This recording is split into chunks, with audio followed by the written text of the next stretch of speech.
The first sign of the invasion wasn't the sight of colossal alien ships blotting out the sky, nor the thunderous roar of engines descending through the atmosphere. It was silence and eerie stillness on the airwaves. Radio stations all over Earth went quiet, one by one. No static, no signal, just a black void where once there had been the familiar hum of human communication. It was as if the very sound of life had been snuffed out, swallowed whole by an invisible hand. I was sitting in my lab when it happened. The hum of the city outside my window, usually drowned out by the constant chatter of data flowing across the frequencies. But on that day, every radio in the building went dead.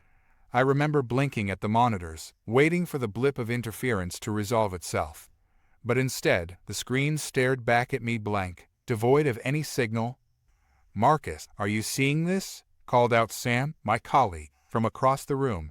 He was hunched over his own console, brow furrowed. "Yeah, it's like someone flipped the switch on the entire spectrum," I replied, my hands already moving to run diagnostics. My heart beat a little faster. The air felt heavy, charged with something I couldn't name. "Is it local interference? Solar flare?" Sam shook his head. "No flare, no solar activity. And it's not just here. I'm checking the network. Stations all over the world are reporting the same thing." That's when we noticed the first news reports broadcast through emergency channels, not by radio but by satellite feed. Fragmented images of black obelisks descending from the clouds, cities plunged into sudden shadow, power grids flickering as the alien vessels drew near. And then came the footage, people collapsing in the streets, clutching their heads, screaming. "It's happening everywhere," Sam muttered, his voice a mix of awe and fear.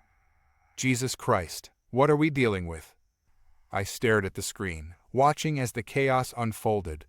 The alien ships hovered over major cities: New York, London, Beijing, but they didn't fire.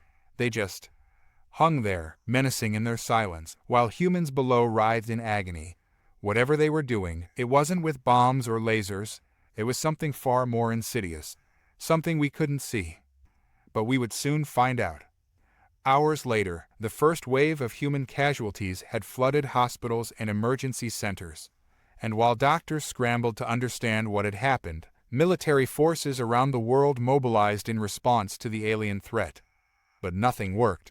Satellites went offline, missiles veered off course, and drones malfunctioned as soon as they entered the shadow of the invaders.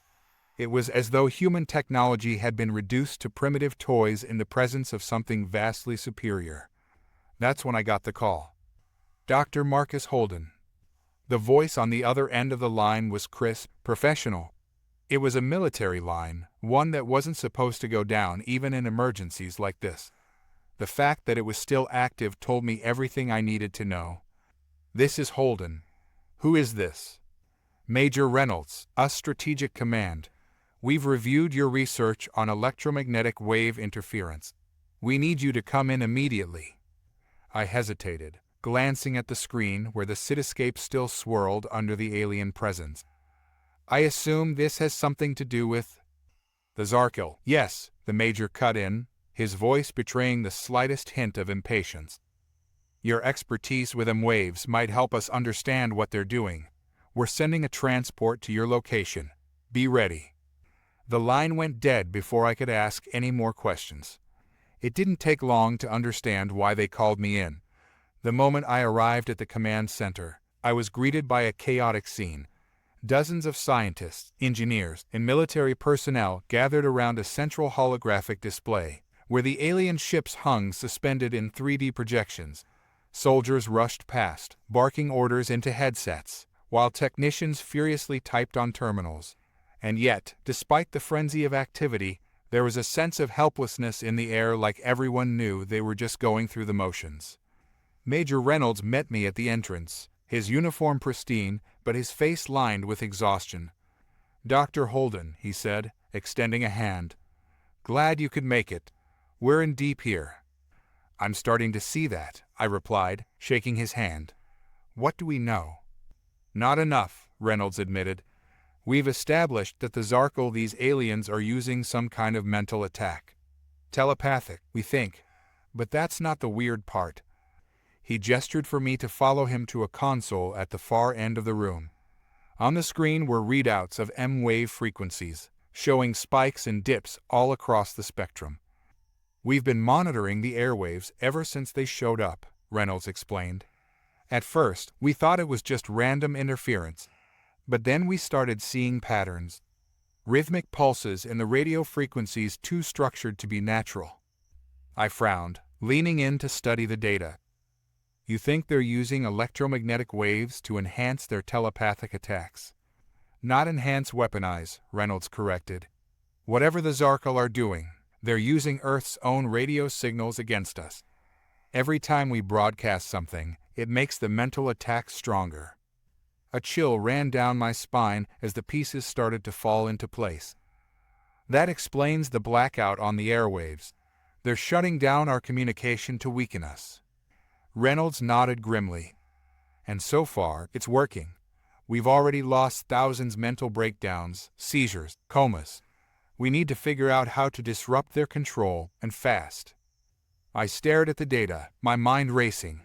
If the Zarkal were using radio waves to amplify their telepathic link, then the key to stopping them might lie in disrupting the signals themselves.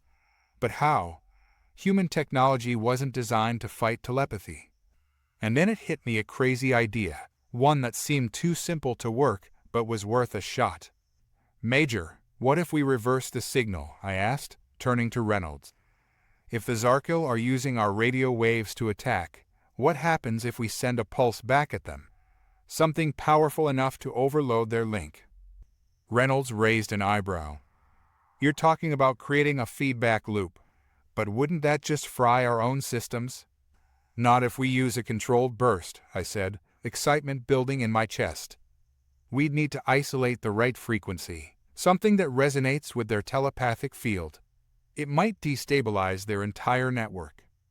Reynolds hesitated for a moment before nodding.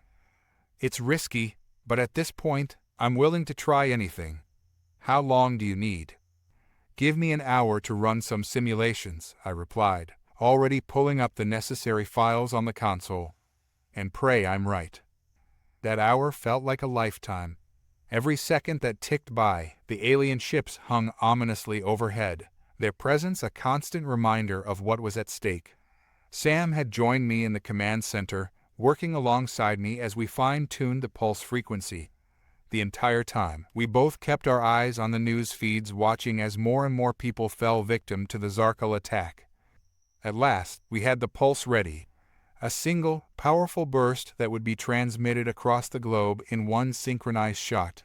It was a long shot, but it was our only shot. "All right," I said, turning to Reynolds. "We're ready." Reynolds didn't hesitate. He gave the order, and within seconds, the pulse was sent. For a moment, nothing happened. The alien ships remained motionless, the world still under their shadow. And then, something incredible occurred. One by one, the ships began to shudder. Their sleek, black surfaces rippled as though under immense strain. And then, without warning, they erupted, huge plumes of fire and debris tearing through their hulls. The sky lit up as alien vessels fell from the heavens, crashing into the cities below. And just like that, the silence that had gripped the world was broken. The radios crackled back to life. People cheered, their voices flooding the airwaves. We had done it. But as I stared at the wreckage of the alien ships, a sense of unease settled over me. Something told me this wasn't the end. It was only the beginning. The skies over Earth had cleared of the alien ships, their once fearsome presence reduced to smoldering wreckage across cities around the globe. The Zarkal invasion had been halted, at least for the moment, but there was no sense of victory in the air. As we stood in the command center, the cheers on the radio fading into background noise, the reality of what had just happened sank in. I leaned back against the console, exhausted, staring at the blinking lights on the control board. The feedback pulse had worked, but the idea that Earth's radio waves could reduce such an advanced species to madness was a thought I hadn't fully processed yet. I exchanged a glance with Sam, who was similarly shaken. "Did we just liquefy their minds?" he asked, his voice barely above a whisper. Major Reynolds, who had been overseeing the operation, turned to us with a grim expression. "We stopped them, yes, but we don't know how many more of them are out there or if they'll be back." I pushed myself off the console, trying to shake off the fatigue. "I think we need to understand what happened to them before we start celebrating." Reynolds nodded. "Agreed. We need to get a better look at their tech, maybe even a live specimen if we can find one." That idea made my stomach churn. We'd watched hundreds, if not thousands, of Zarkil go insane and collapse, their minds torn apart by our radio waves, and now we were talking about finding one of them alive, in the hopes of learning what had made them so vulnerable. It wasn't exactly an appealing prospect. Still, I knew it was necessary. The Zarkil had launched an unprovoked attack on Earth, and we had no idea if this was just the beginning. If we didn't figure out how to defend ourselves, or worse, if they found a way to counter our only weapon, it could all go sideways fast. Sam pulled up a map of the crash sites on the central display. The largest ship went down outside of Washington, D.C. If any of their higher-ranking officers survived, they'd probably be there. Reynolds stepped up to the map, analyzing it with narrowed eyes. "We'll send a recovery team. Dr. Holden, you're coming with us.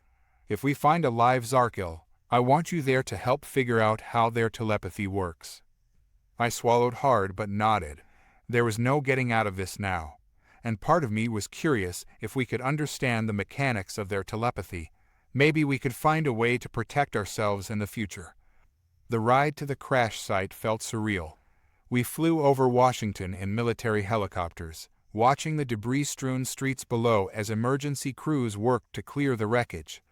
The Zarkil ship had carved a path of destruction as it plummeted from the sky, and I couldn't help but notice the number of buildings reduced to rubble beneath its weight. Civilian casualties were still unknown, but judging by the carnage, it wasn't going to be a small number. The ship itself was a monstrous thing, black, angular, and covered in strange, glistening patterns that looked almost organic. It lay half buried in the ruins of the city, smoke billowing from cracks in its hull. We touched down on the outskirts, and Reynolds led the team toward the wreckage, weapons drawn, ready for anything. "Keep your eyes open," Reynolds said, scanning the ship with a hardened gaze. "If any of them survived, they could be dangerous." We moved cautiously through the debris, stepping over chunks of metal and alien machinery. The closer we got to the ship, the more I felt the weight of its presence. It wasn't just the physical size of the thing, it was like an oppressive pressure on the mind, a lingering echo of the telepathic attack that had nearly crippled Earth. Suddenly, a sharp noise echoed from inside the wreckage, a metallic clanging, followed by a low, guttural hiss. Reynolds motioned for us to stop, and the team froze, listening. "Something's alive in there," Sam muttered, his face pale. I felt a chill run down my spine. We had hoped to find a live Zarkil, but now that it was a reality, the thought of coming face to face with one of them was more terrifying than I had expected. Reynolds signaled for the team to move forward, and we crept closer to the source of the sound. The interior of the ship was a twisted mess of cables, shattered consoles, and strange, pulsing lights. It looked like a fusion of organic material and machine, an eerie melding of biology and technology that made my skin crawl. And then we saw it. In the center of the wreckage, slumped against a broken console, was a Zarkil, one of the few survivors of the crash. It was larger than I had imagined, standing nearly 7 feet tall, with a body that was a mixture of sleek, armored exoskeleton and sinewy flesh. Its face was elongated, with sharp, angular features and pitch-black eyes that gleamed with a predatory intelligence. But something was wrong. The Zarkil clutched its head, its long fingers digging into its temples as if trying to rip something out of its own mind. It was panting heavily, its body twitching uncontrollably. I recognized the symptoms immediately. It was suffering from the same mental disruption that had taken down the rest of its species. Reynolds raised his weapon, aiming it at the alien's head. "Hold it right there." The Zarkil didn't respond, its eyes unfocused, lost in some internal battle.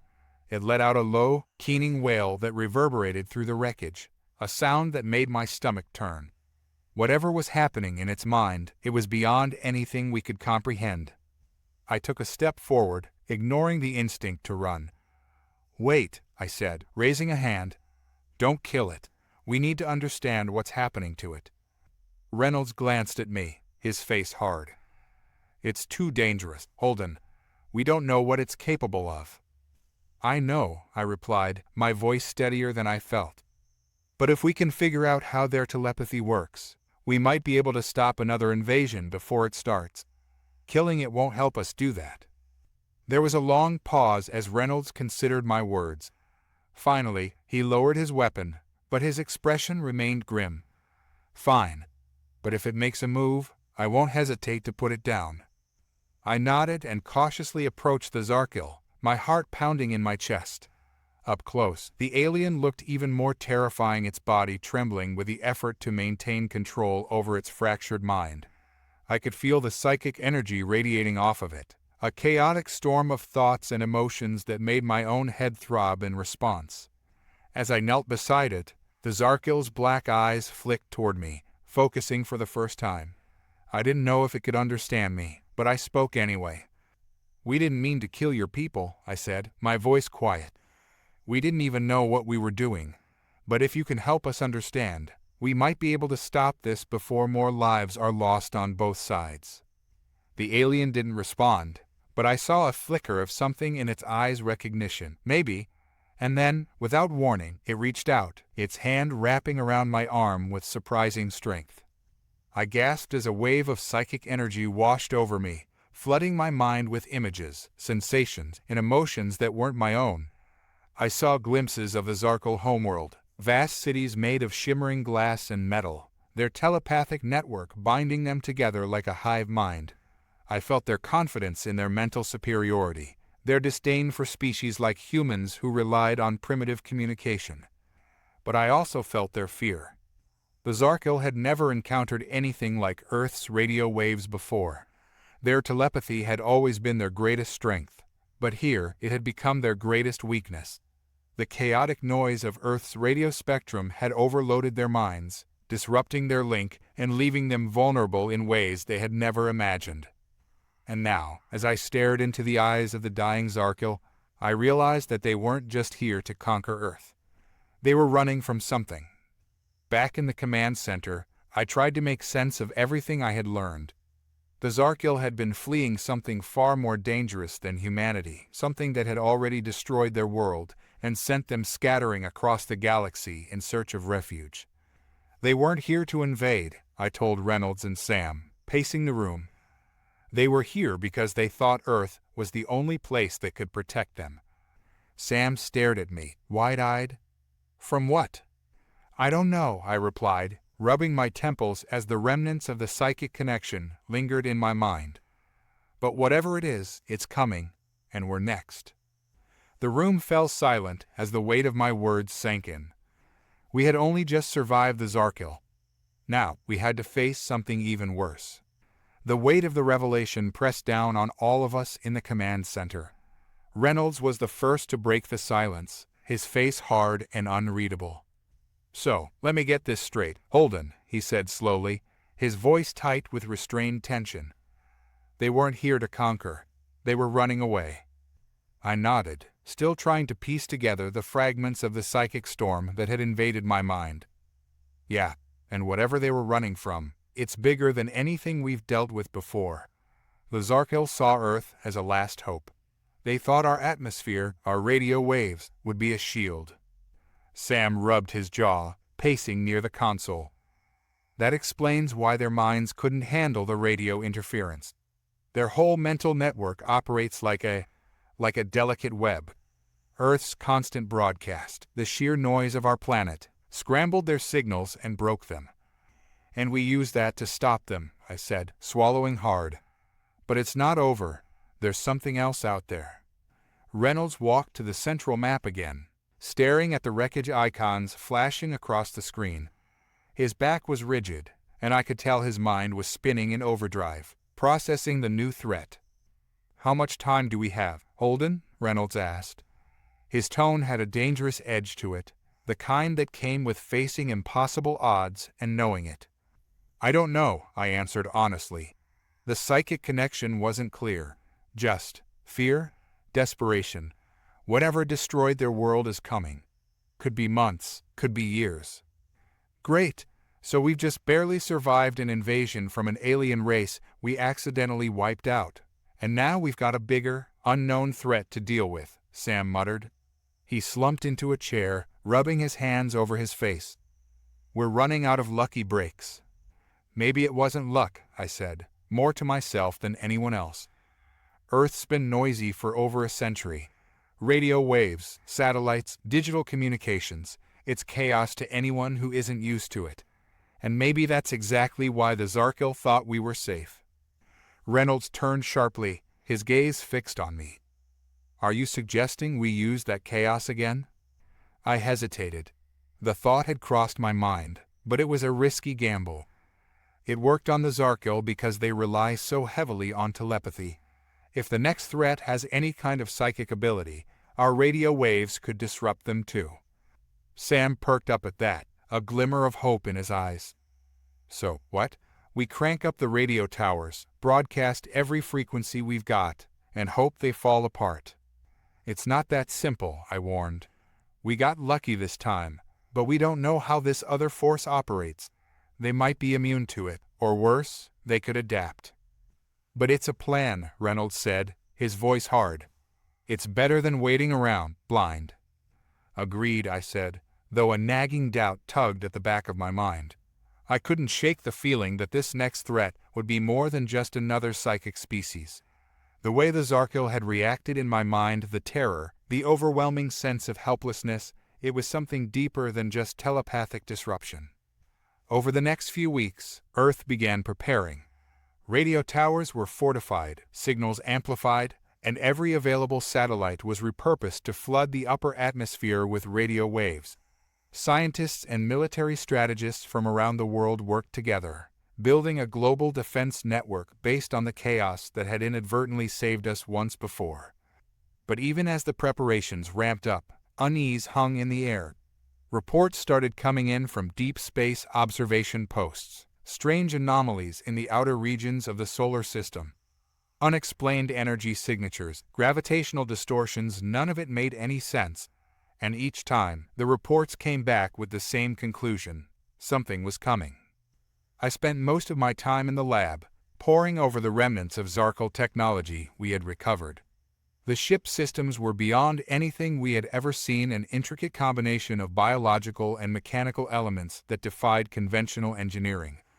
But there was one aspect of their technology that fascinated me the most: their telepathic amplifiers. These devices had been integral to their invasion strategy, amplifying the psychic connection between Zarkil soldiers and allowing them to coordinate attacks with terrifying precision. But now that their telepathy had been disrupted, the amplifiers were just dead metal. Still, I couldn't help but wonder, could we reverse engineer them? Could we use their own technology to defend ourselves against the next threat? One afternoon, Sam burst into the lab, his face flushed with excitement. Holden, you've got to see this. I followed him to the observation room, where a large screen displayed the latest data from the outer solar system. At first, I didn't understand what I was looking at, just a series of energy spikes and gravitational distortions, but then I saw it. A massive object, slowly moving toward the inner planets.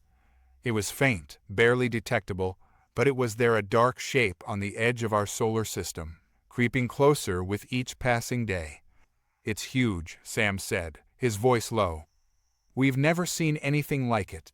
It's got the mass of a small moon, but it's moving. Deliberately. A ship? I asked, though I already knew the answer. Sam nodded. Or something worse. We don't know what kind of power it's using, but it's distorting space-time itself, and it's headed straight for Earth. My stomach dropped. This was it. The thing the Zarkil had been running from. The world's leaders convened in an emergency session. Every military, every scientist, every intelligence agency was focused on one goal: preparing for whatever was about to arrive. The radio wave defense system was fully operational, but no one knew if it would be enough.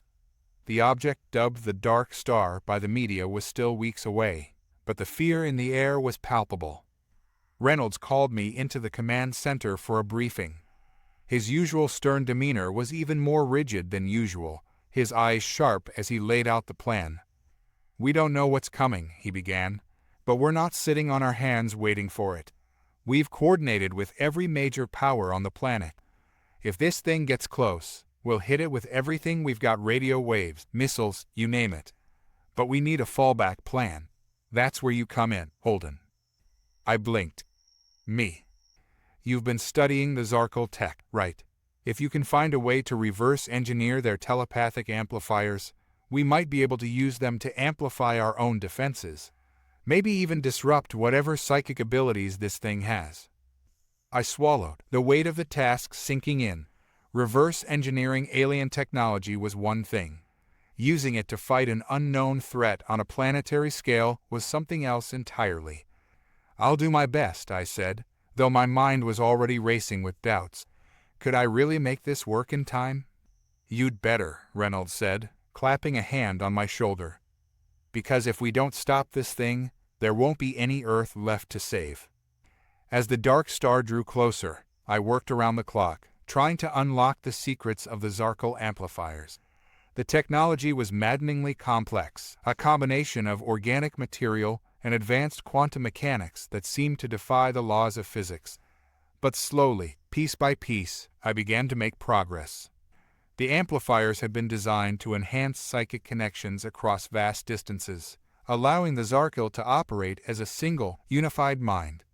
If I could reverse that function, I theorized, we could create a feedback loop amplifying our own radio signals and projecting them directly into the minds of whatever was piloting the dark star. But time was running out. The day the dark star entered Earth's orbit, the world held its breath. Every defense system was online, every weapon aimed at the massive object that now loomed in the sky like a second moon. Its surface was smooth, black, and utterly featureless, absorbing the light around it in a way that made it seem like a void rather than a physical object.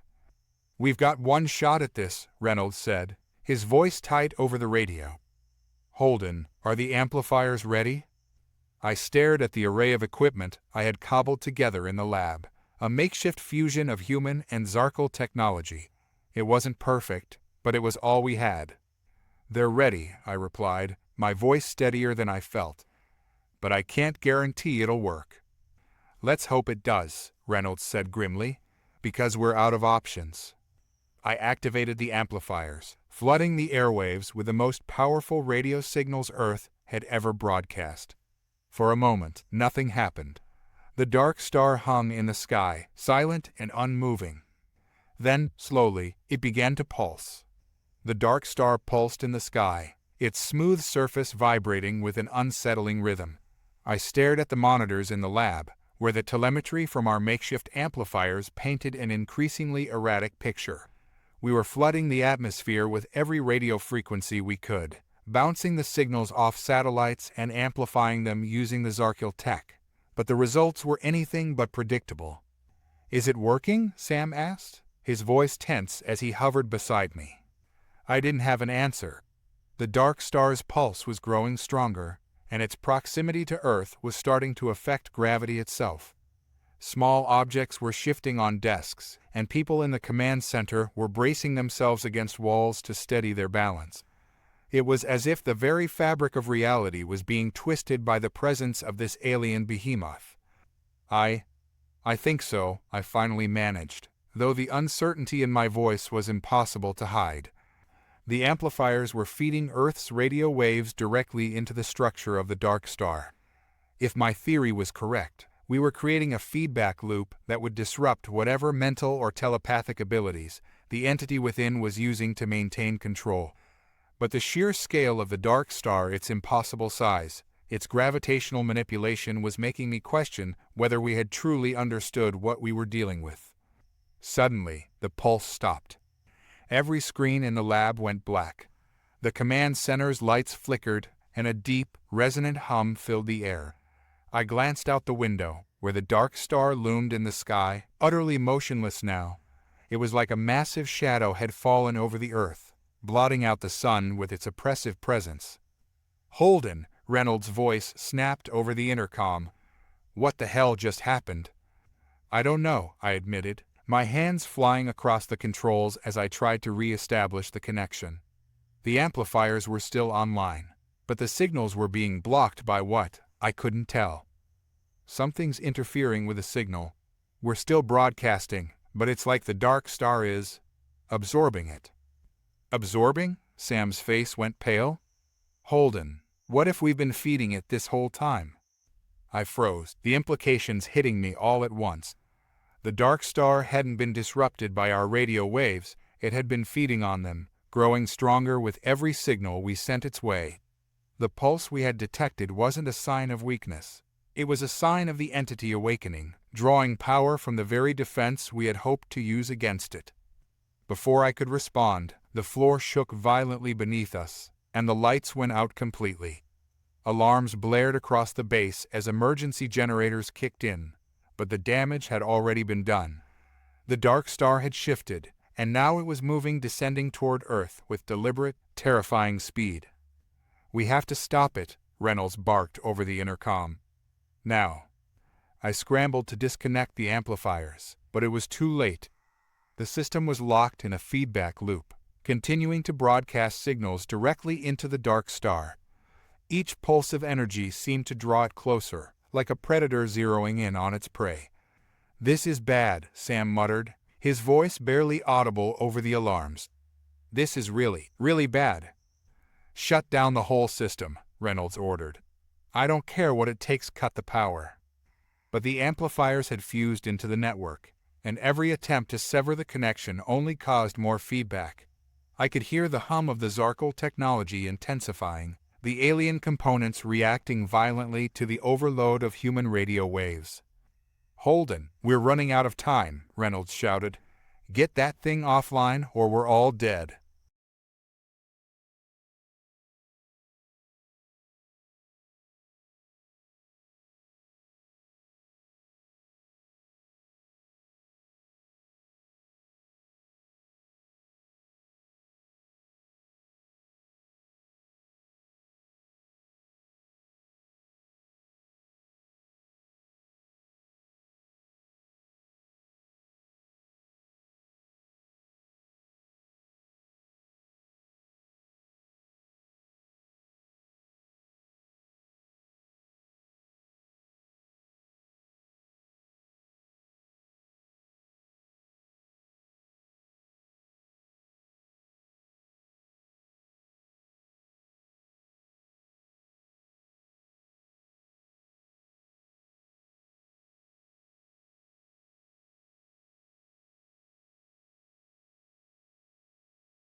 My mind raced, trying to think of a solution.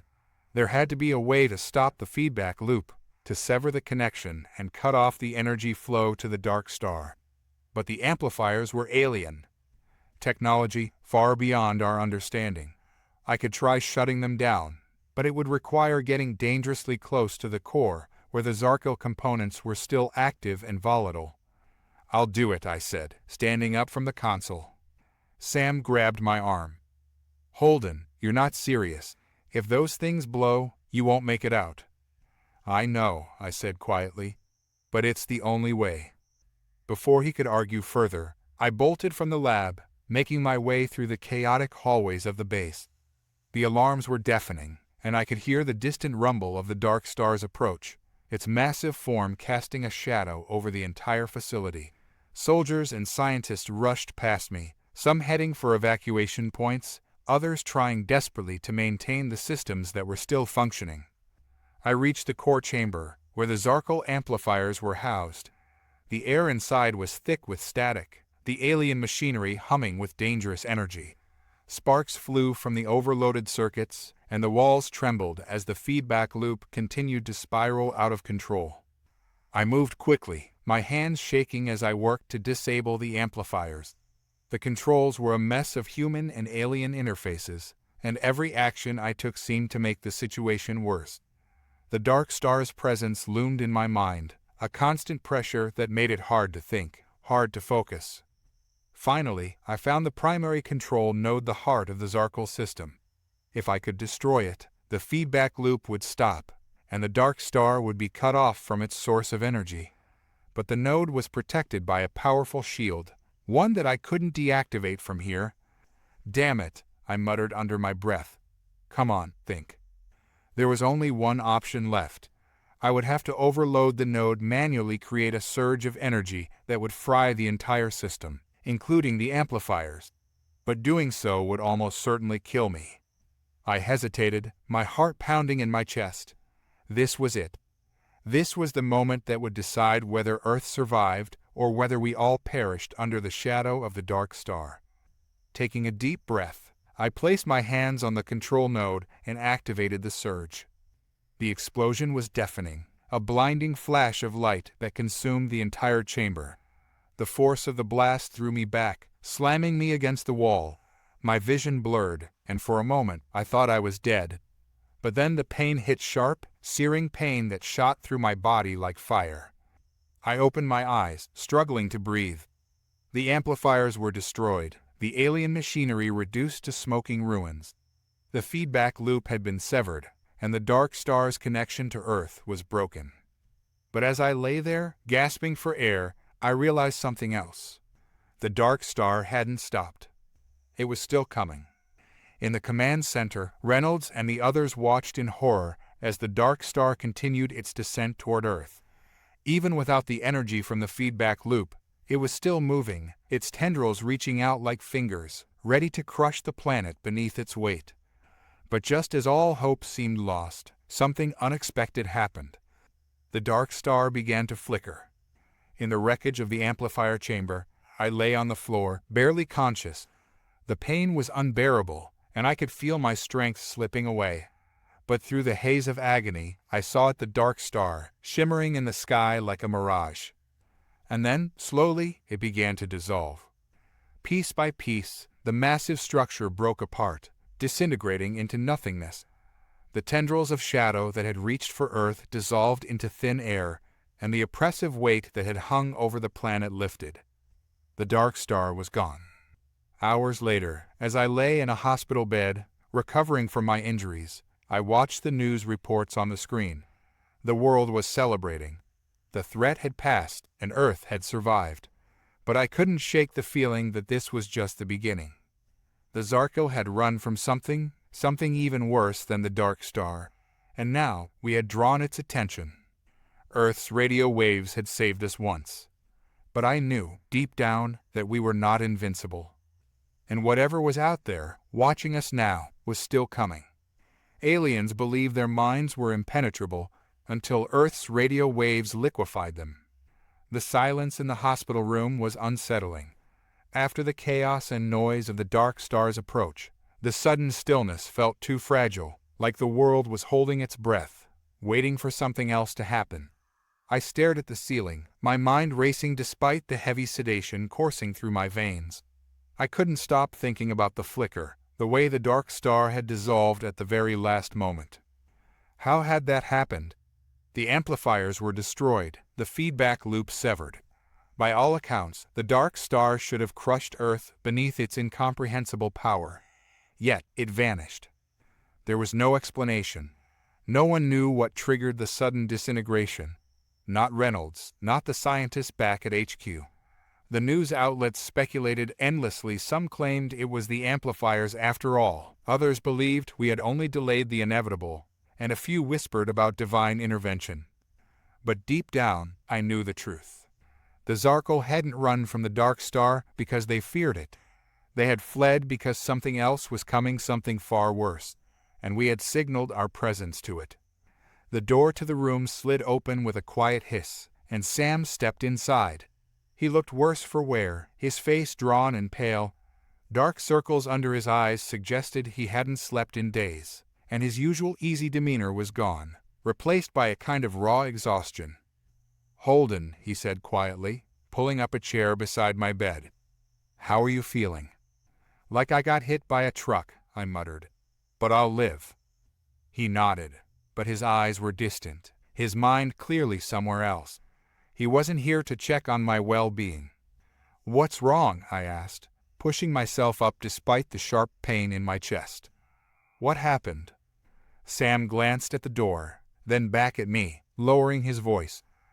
"There's been a development." A cold chill crept down my spine. "What kind of development?" He hesitated, as if struggling to find the right words. "It's about the Dark Star. You saw how it broke apart, right? How it just dissolved." I nodded, my throat suddenly dry. "It didn't just disappear," Sam said, his voice barely above a whisper. "It left something behind." "What?" I felt my pulse quicken. "What did it leave?" "A signal," he replied. "A transmission. We intercepted it a few hours ago. It's weak, fragmented, but we're picking up something. Alive." The room seemed to close in around me, the sterile walls pressing against my mind.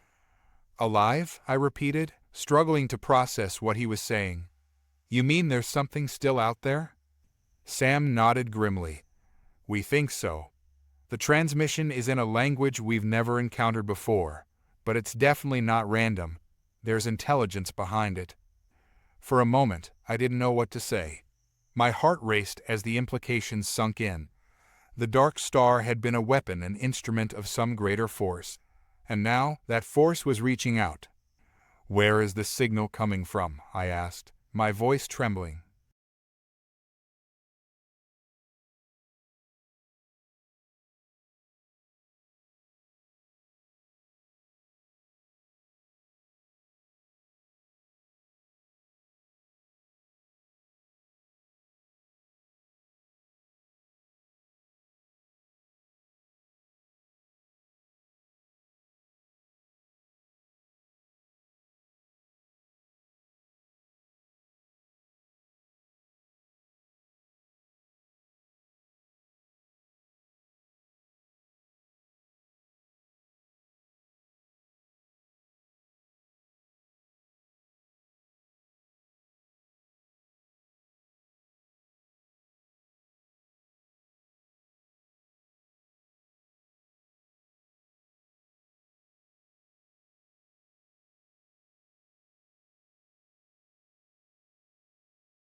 We reached the rendezvous point, where the remaining survivors had regrouped. Reynolds was barking orders, trying to form some sort of strategy, but I could see it in his eyes. He knew we were outmatched. "Report," Reynolds demanded as we approached. "We've got nothing," Sam spat. "Our weapons don't even scratch it." Reynolds nodded grimly. "I've already called for air support, but we both know it won't be enough. That thing's got defenses we've never seen before." "Air strikes will only piss it off," I said, catching my breath. "We need to think differently." Reynolds turned to me, a flash of frustration crossing his face. "You have an idea?" "I don't know yet," I admitted, "but we can't treat this like a conventional threat. That obelisk, it's not just an enemy to be killed. It's broadcasting something. Whatever it's doing, it's part of a larger network. If we destroy it, we might trigger something worse." Reynolds cursed under his breath. "Worse than that thing," he gestured back toward the jungle, where the obelisk still loomed, surrounded by smoke and bodies. "Think about the Zarkil," I said. "They ran from the Dark Star, yes, but what if they were also running from this? They didn't just leave it behind. They sealed it here, on Earth, where no one would find it. Until we did." Reynolds stared at me for a long moment, the weight of my words sinking in. "Then what do you propose we do? Just let it kill us?" I shook my head. "No, but we need to stop thinking like soldiers. We need to stop thinking this thing is just some enemy to blow up." "Then what?" Sam asked, his voice tight. "What do we do?" "We communicate," I said simply. Reynolds raised an eyebrow. "Communicate with that thing." "Exactly," I nodded. "It's been sending out signals ever since the Dark Star fell apart. We thought it was random, but it's not. It's a language. The Zarkil couldn't understand it, but maybe we can. We've been using radio waves to fight this whole time, maybe we can use them to talk." For a moment, there was silence. The weight of my suggestion hung heavy in the air. Reynolds' expression was hard to read, but I could tell he was weighing the options. Sam, on the other hand, looked skeptical. "You think we can just walk up to that thing and have a chat?" Sam scoffed. "After everything it's done?" "No," I said, shaking my head. "Not directly. But if we can amplify our radio signals, boost them, modulate the frequency to match what it's been broadcasting, maybe we can create a feedback loop. Not to destroy it, but to link with it, to understand it." Reynolds considered this for a long moment, his jaw tight. Then, with a slow nod, he turned to one of the technicians nearby. "Get me a signal array. I want everything we have on comms, long range, short range, every frequency we can bounce." The technician blinked, clearly confused. "You want to send a signal to the obelisk, sir?" "Exactly," Reynolds replied. "Holden thinks we can talk to it." The technician hesitated, but after a quick glance at Reynolds' no-nonsense expression, he hurried off to gather the equipment. "This is insane," Sam muttered under his breath. "But then again, so is everything else we've been through." I took a deep breath, adrenaline pumping through my veins as the techs set up the array. The moment the equipment was ready, I stepped forward, my hands trembling slightly as I adjusted the frequency. I wasn't sure what to expect. Hell, I didn't even know if this would work, but it was the only shot we had. The array hummed to life, sending out a pulse of radio waves toward the obelisk. The jungle fell silent, as if the entire world was holding its breath. Then the obelisk reacted. The tendrils stopped moving, retracting back into the dark structure. The pulsing glow that had radiated from its core intensified, and the air around it vibrated with energy. I adjusted the frequency again, my mind racing. "Come on," I muttered under my breath. "What are you trying to say?" Suddenly, the obelisk responded, not with violence, but with sound. A deep, resonating hum echoed through the jungle, and the pulse of its energy began to match the rhythm of our transmission. "It's working," Sam whispered, disbelief in his voice. Reynolds stepped closer, his eyes fixed on the obelisk. "What now?" "Now." I hesitated, watching as the patterns of light on the obelisk began to shift and change. forming intricate symbols and shapes. Now we listen. For what felt like hours, we stood there, watching the obelisk as it communicated with us in a language none of us understood. It was a message, though. That much was clear. It was trying to tell us something, to show us something. And then, just as suddenly as it had begun, the obelisk went dark. The tendrils vanished, the light faded, and the ground stopped trembling. Silence. For a long moment, none of us moved. We just stared at the now dormant structure, trying to comprehend what had just happened. "What did it say?" Sam finally asked, breaking the silence. I didn't have an answer, but I knew one thing for certain. The obelisk had been a warning, not from the Zarkil, but from whatever ancient force had created it. A force that was still out there. Reynolds approached me later, once the rest of the team had packed up and we were ready to leave the jungle. "Holden," he said quietly, "I've seen a lot in my time, but nothing like that. What do you think it means?" I looked up at the sky, the weight of the unknown pressing down on me. I think the Zarkil weren't just running from the Dark Star. They were running from something bigger. Something that created the Dark Star and the obelisk. Reynolds nodded, his expression grim.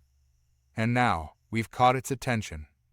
I stared at the dark jungle, knowing we had only scratched the surface of whatever lay beyond the stars. Earth's radio waves had saved us once, but they had also drawn the gaze of something far worse. Something we were nowhere near ready to face. The atmosphere in the camp was tense, as though the jungle itself held its breath, waiting for the next move. The obelisk had returned to dormancy, but the threat it represented still loomed large in all our minds. We'd managed to send a signal that reached it, but that didn't mean we'd solved anything. In fact, it felt more like we'd awoken something we couldn't comprehend. The techs were scrambling to analyze the data, trying to piece together what had just happened. But the deeper we dug, the more questions we unearthed. I sat with Sam near the edge of the camp, both of us trying to process the events. My head was swimming with thoughts of the obelisk's cryptic message, the symbols it had displayed in its final moments, the hum of radio waves still echoing in my mind. Sam broke the silence. "Do you really think it was a warning?" His voice was quieter than usual, stripped of his usual bravado. "I don't know," I replied honestly, running a hand through my hair. "But whatever it wasn't just mindless destruction. It stopped. It could have kept attacking, but it didn't." "Yeah," Sam muttered, his brow furrowing. "But it doesn't feel over, does it? That thing. It was just the beginning." I didn't have an answer for that, because he was right. The obelisk might have fallen silent, but I could feel it in my bones. This wasn't over. We'd intercepted something, a signal, a message from deep in the universe. And now we'd been marked. As I stared into the jungle, I couldn't shake the feeling that we weren't alone, that something was watching us, waiting for our next move. Before I could respond, Reynolds approached us, his face grim. "We've got something," he said without preamble, his tone all business. Sam and I exchanged a glance, both of us rising to follow Reynolds back to the command tent. Inside, the techs were clustered around a holographic display, where a set of shifting symbols hovered in mid-air. It was the same pattern we'd seen on the obelisk. "What is it?" I asked, stepping closer. One of the techs, a lanky guy named West, gestured to the display. "We've been running an analysis of the signal pattern. It's complex, way more complex than anything we've seen before. But here's the thing, it's not random." I leaned in, studying the symbols. They were intricate, almost geometric, like some kind of alien runes. "What do you mean?" West tapped a few keys, causing the hologram to shift. "We think it's a code, a kind of language, but not one based on spoken words. It's more abstract, symbolic. The pattern of the symbols, the frequency of the pulses, it's communicating through pure thought." Sam frowned, clearly struggling to wrap his head around it. "Thought? Like telepathy?" "Sort of," Wes said. "But it's not exactly telepathy in the way we think of it. The obelisk was broadcasting directly into our brains, using radio waves to interact with our neural activity. It's why we felt those weird sensations when it activated headaches, dizziness, the sense of being overwhelmed. I nodded slowly, the pieces starting to fit together. That's how it attacked. It wasn't just a physical force, it was using our own minds against us. Exactly, West said, his eyes lighting up with the excitement of discovery. It was probing our thoughts, trying to understand us. But we managed to disrupt the signal, create a feedback loop. That's why it stopped. So it was. Learning? Sam asked, his voice filled with unease. Reynolds crossed his arms, his face dark. That's what we're afraid of. It's not just some mindless weapon. It's intelligent. And now, it knows we're here. Silence fell over the tent as the weight of Reynolds' words sank in. The obelisk had been more than just a remnant of an ancient alien civilization. It was a sentinel, a guardian, perhaps of something much larger, and now that we'd made contact, there was no turning back. I looked at the symbols again, trying to decipher their meaning. If this is a message, then what's it trying to tell us? West hesitated, his enthusiasm dimming slightly. That's the part we're still working on. The symbols don't correspond to any known language or code, but the structure it's recursive. There's a pattern within the pattern. We think it might be a key to something. A key? Sam asked, his tone incredulous. A key to what? West exchanged a glance with Reynolds, who nodded. We believe it's a key to another obelisk, a larger one. I felt a chill run down my spine. Another obelisk? Reynolds nodded grimly. This one wasn't the only one. There are more scattered across the planet, buried, hidden. We've been mapping the anomalies, and it looks like they form a kind of network, a global array. Sam let out a low whistle. You've got to be kidding me. I wish I was, Reynolds muttered, but the data doesn't lie.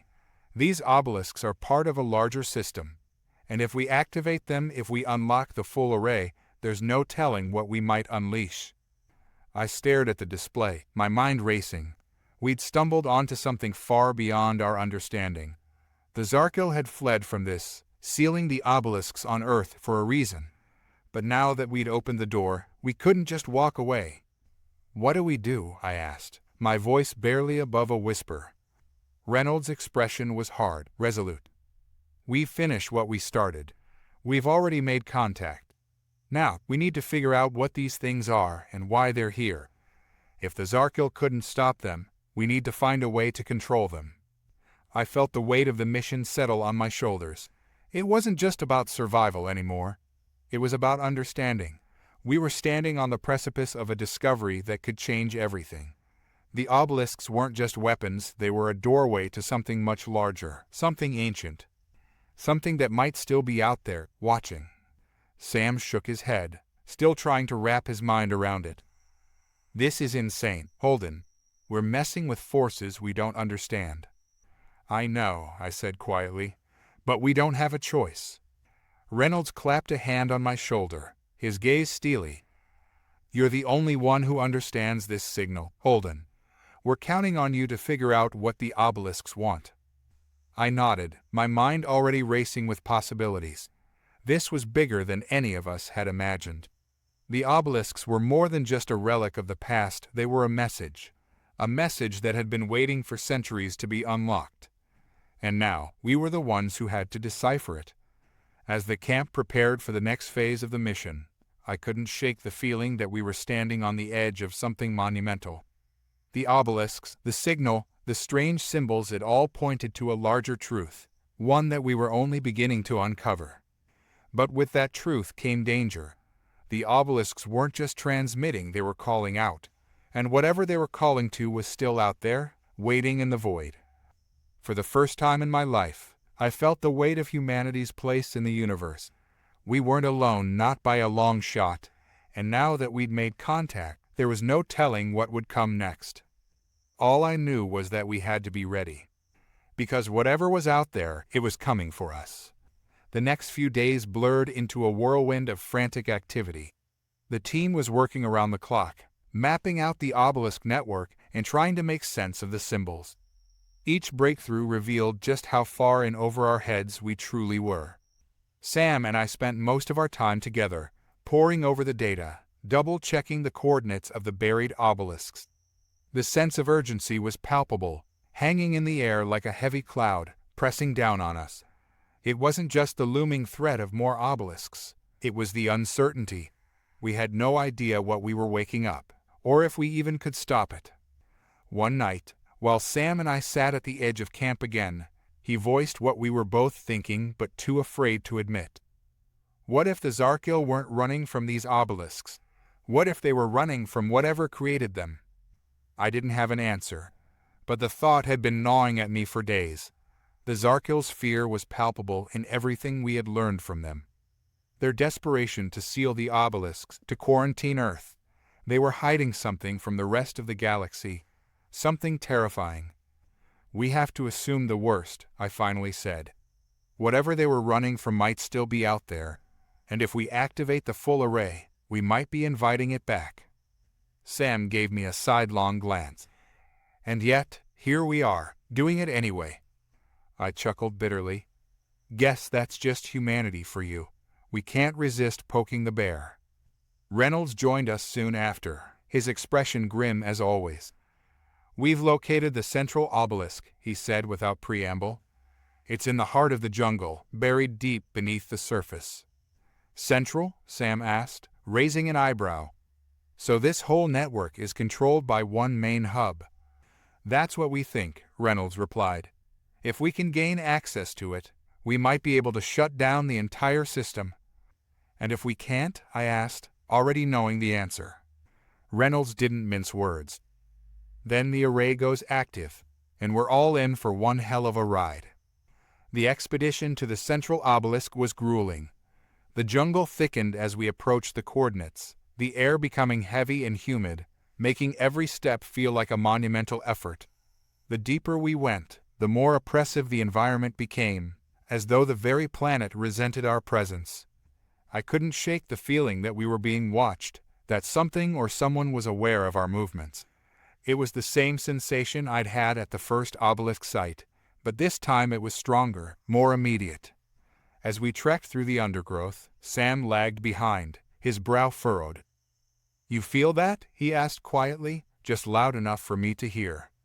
I nodded, my hand resting on the pulse rifle slung across my back. Yeah, I feel it. Reynolds pushed ahead, keeping us focused. We're close, he said, checking the handheld device that was tracking the obelisk's location. About a kilometer out? The jungle opened up into a vast clearing, and there, in the center, stood the obelisk. It was massive, towering over us, its surface gleaming darkly even in the dim light filtering through the canopy above. Unlike the smaller obelisks we'd encountered, this one was covered in dense, intricate symbols. They pulsed faintly, as though waiting for something.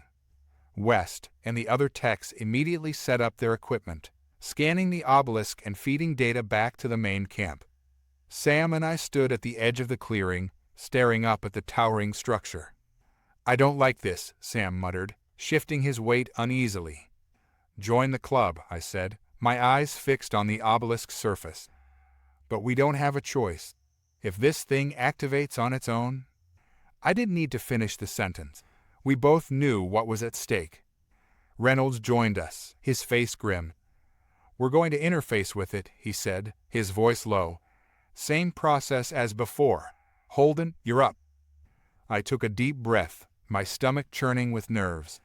Interfacing with the obelisk meant letting it into my mind again. The last time had been overwhelming, a flood of alien thoughts and sensations that left me dazed for hours. But this time felt different, more dangerous.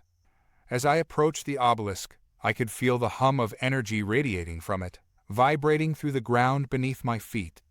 The symbols on its surface pulsed faster, as if recognizing my presence. West handed me a small device, a transmitter we'd rigged up to mimic the radio waves that had disrupted the first obelisk's signal. This should give you some control, he said, his voice tense. But be careful, we're not sure how this one will react. I nodded, swallowing the lump in my throat. There was no turning back now. The moment my hand touched the obelisk, the world around me shifted. My vision blurred, and for a brief, disorienting moment, I felt as though I was being pulled through space, past stars and planets and nebulae. And then, just as suddenly, I was standing in the clearing again, but everything was different.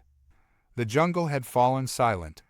The air felt thick with unseen pressure, as though the very fabric of reality was bending around me. And then I heard a voice. Not a physical voice, but a presence in my mind, brushing against my thoughts like a whisper carried on the wind. "Who are you?" The question wasn't spoken, it simply appeared in my mind, like a thought I hadn't formed myself. I'm Holden," I said aloud, though I wasn't sure if it could hear me. The presence pressed deeper, its curiosity palpable. "You are human. How are you here?" I struggled to keep my thoughts straight. "We found your obelisks. We activated them." There was a pause, and then the presence returned, more insistent this time. "You should not be here. The Zarkil sealed this world for a reason. You have awakened the array." "We didn't mean to," I said, my heart pounding. "We were just trying to understand." "You cannot understand," the voice said, cold and final. "You are too young, too primitive. The array was not meant for your kind." I felt a surge of anger rise in me, pushing back against the overwhelming presence. "We're not primitive. We've come farther than you think. We've adapted." "Adaptation is irrelevant," the presence replied. "The array will complete its function. The cycle must continue." Panic welled up inside me. "What cycle? What are you talking about?" "The purge," the voice said, with a finality that chilled me to my core. "The Zarkil were merely the last. You are next." I staggered back, pulling my hand away from the obelisk. The connection snapped, and I was back in the clearing, gasping for breath. Sam was by my side in an instant, his face a mask of concern. "What happened? What did it say?" I looked up at him, my heart racing. "It's not just the obelisks. It's the whole planet. They weren't just weapons. They were part of a system designed to wipe out entire civilizations." Reynolds' face darkened. "And we're next." I nodded, feeling the weight of the realization settle over me. "If we don't stop it, the array will activate, and it won't just destroy us, it'll destroy everything." The camp was a frenzy of activity after that. Every mind was focused on one goal, finding a way to stop the array from completing its cycle. West and the other techs worked tirelessly, analyzing the data from the central obelisk, trying to piece together a solution. But the deeper we dug, the more hopeless it seemed. The array was ancient, far beyond anything we could fully comprehend. And worse, we were running out of time. "We're missing something," Sam said one night, pacing near the edge of the camp. "There has to be a way to shut it down." I stared at the data on the holo display, my mind racing. "We need to disrupt the signal again, but this time on a massive scale." West looked up from his terminal, his expression grim. "We'd need something huge, bigger than anything we've got." A thought flickered in the back of my mind, an idea so insane, so reckless, that I almost didn't voice it. But we were desperate. "What if we amplify our signal through the obelisks themselves? Use them to send out a counter-signal, disrupt the entire network?" West blinked, his eyes widening as the idea took hold. "It's risky, but it could work." "We don't have a choice," I said, my voice firm. "It's our only shot." Reynolds nodded, his jaw clenched. "Do it." The final hours were a blur of preparation. We rigged the central obelisk to broadcast our counter-signal, hoping against hope that it would be enough. As the system came online, I couldn't shake the feeling that we were about to set off something we couldn't control. But there was no turning back now. The obelisks hummed with energy as the signal began to pulse through the network. I stood in the clearing, watching as the symbols on the central obelisk flared to life, one by one. The ground shook beneath us, the jungle around us trembling as the power surged. And then, silence. The obelisks fell dark. The array was offline. We had done it. I exhaled, feeling the tension drain from my body. We'd stopped it. We'd averted the purge. But as I looked out at the darkened obelisks, a new thought crept into my mind. Had we truly stopped it? Or had we simply delayed the inevitable? Echoes of the Past. Part 1. The Signal. I'd been home for months, but the shadows of the past still clung to me. After the Zarkil debacle, Earth had transformed into a hub of interstellar diplomacy and exploration. The obelisks, once seen as weapons, were now revered as artifacts of a civilization that had shaped our galaxy's history.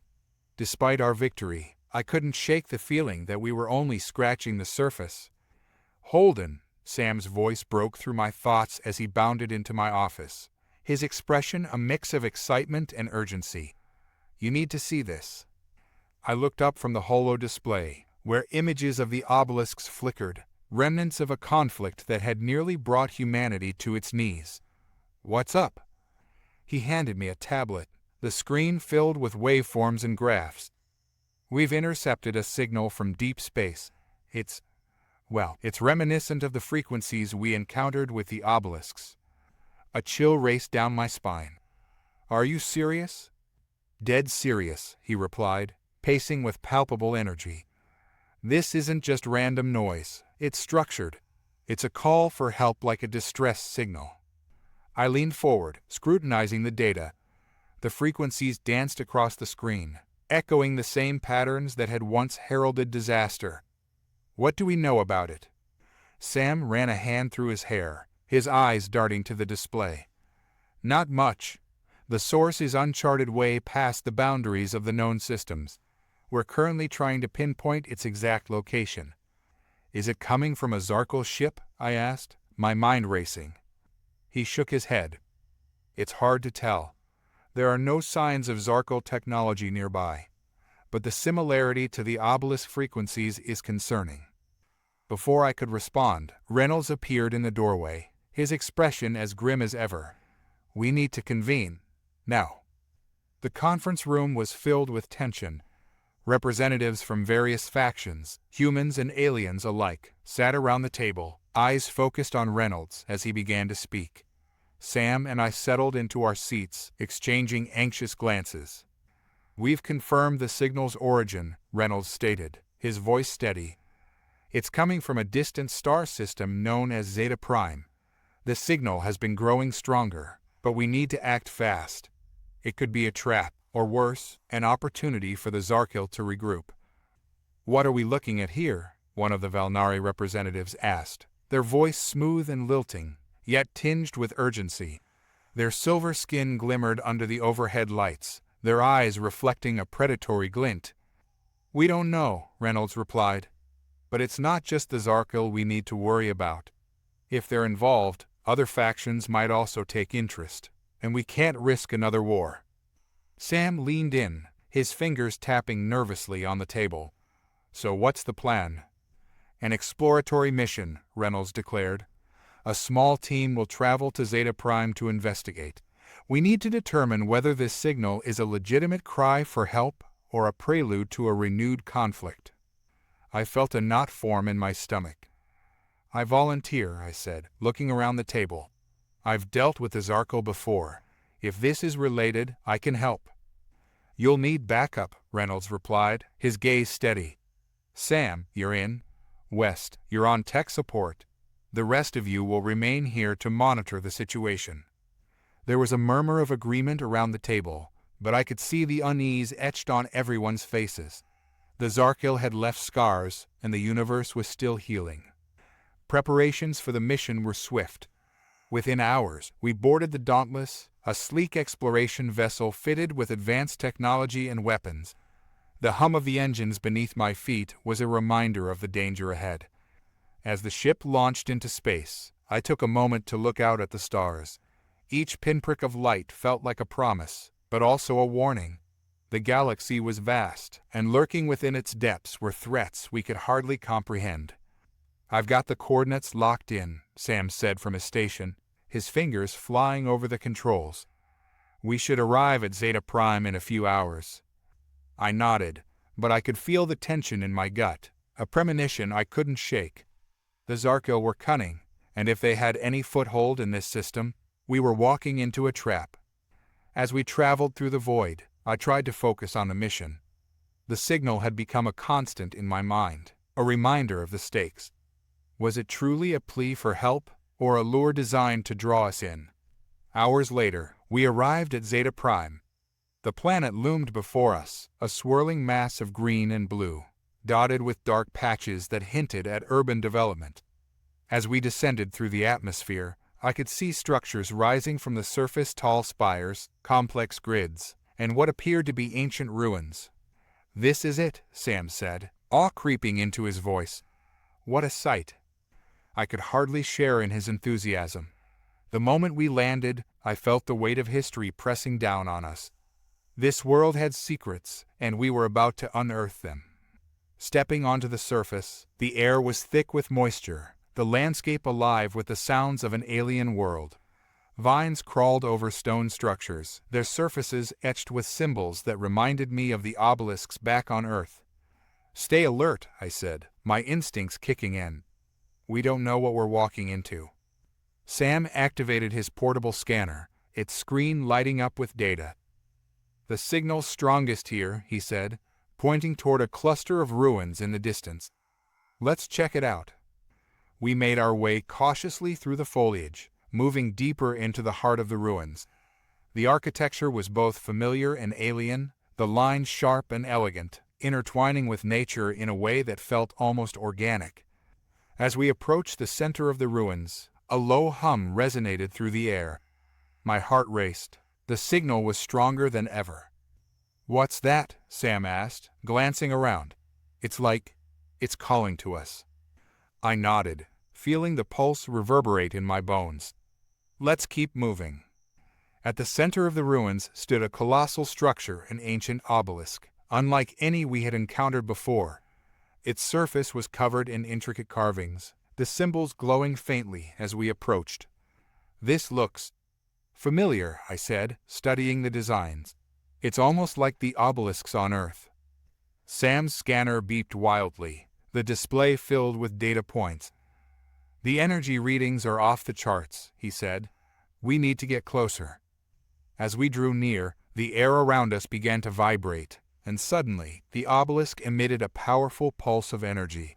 It enveloped us, and I felt a rush of thoughts, visions of worlds and civilizations long gone, echoing through my mind. "Holden!" Sam shouted, his voice breaking through the haze. "Get back!" But I was frozen, caught in the tide of memories flooding my consciousness. I could see the Zarkil, their struggles, their desperation. They had once been a mighty race, but something had turned them into the shadows they were today. And then a voice echoed in my mind, clear and resonant. "You have come." I stumbled back, gasping for air. The connection severed, but the weight of the knowledge remained. "What the hell was that?" Sam asked, panting. I don't know," I stammered, my heart racing. "It spoke to me." "What did it say?" "Something about coming." It felt like a warning. Before I could elaborate, the ground trembled beneath us, and the obelisk flared to life, sending a shockwave that knocked us off our feet. The energy swirled around us, crackling with raw power. "Get back to the ship," I yelled, scrambling to my feet. "Now." We dashed through the ruins, the ground quaking as the obelisk pulsed with energy, the ancient structure awakening as if responding to our presence. Behind us, the ruins began to collapse, stone and debris falling like rain. We barely made it back to the Dauntless, the ship's engines roaring to life as I slammed the hatch shut behind us.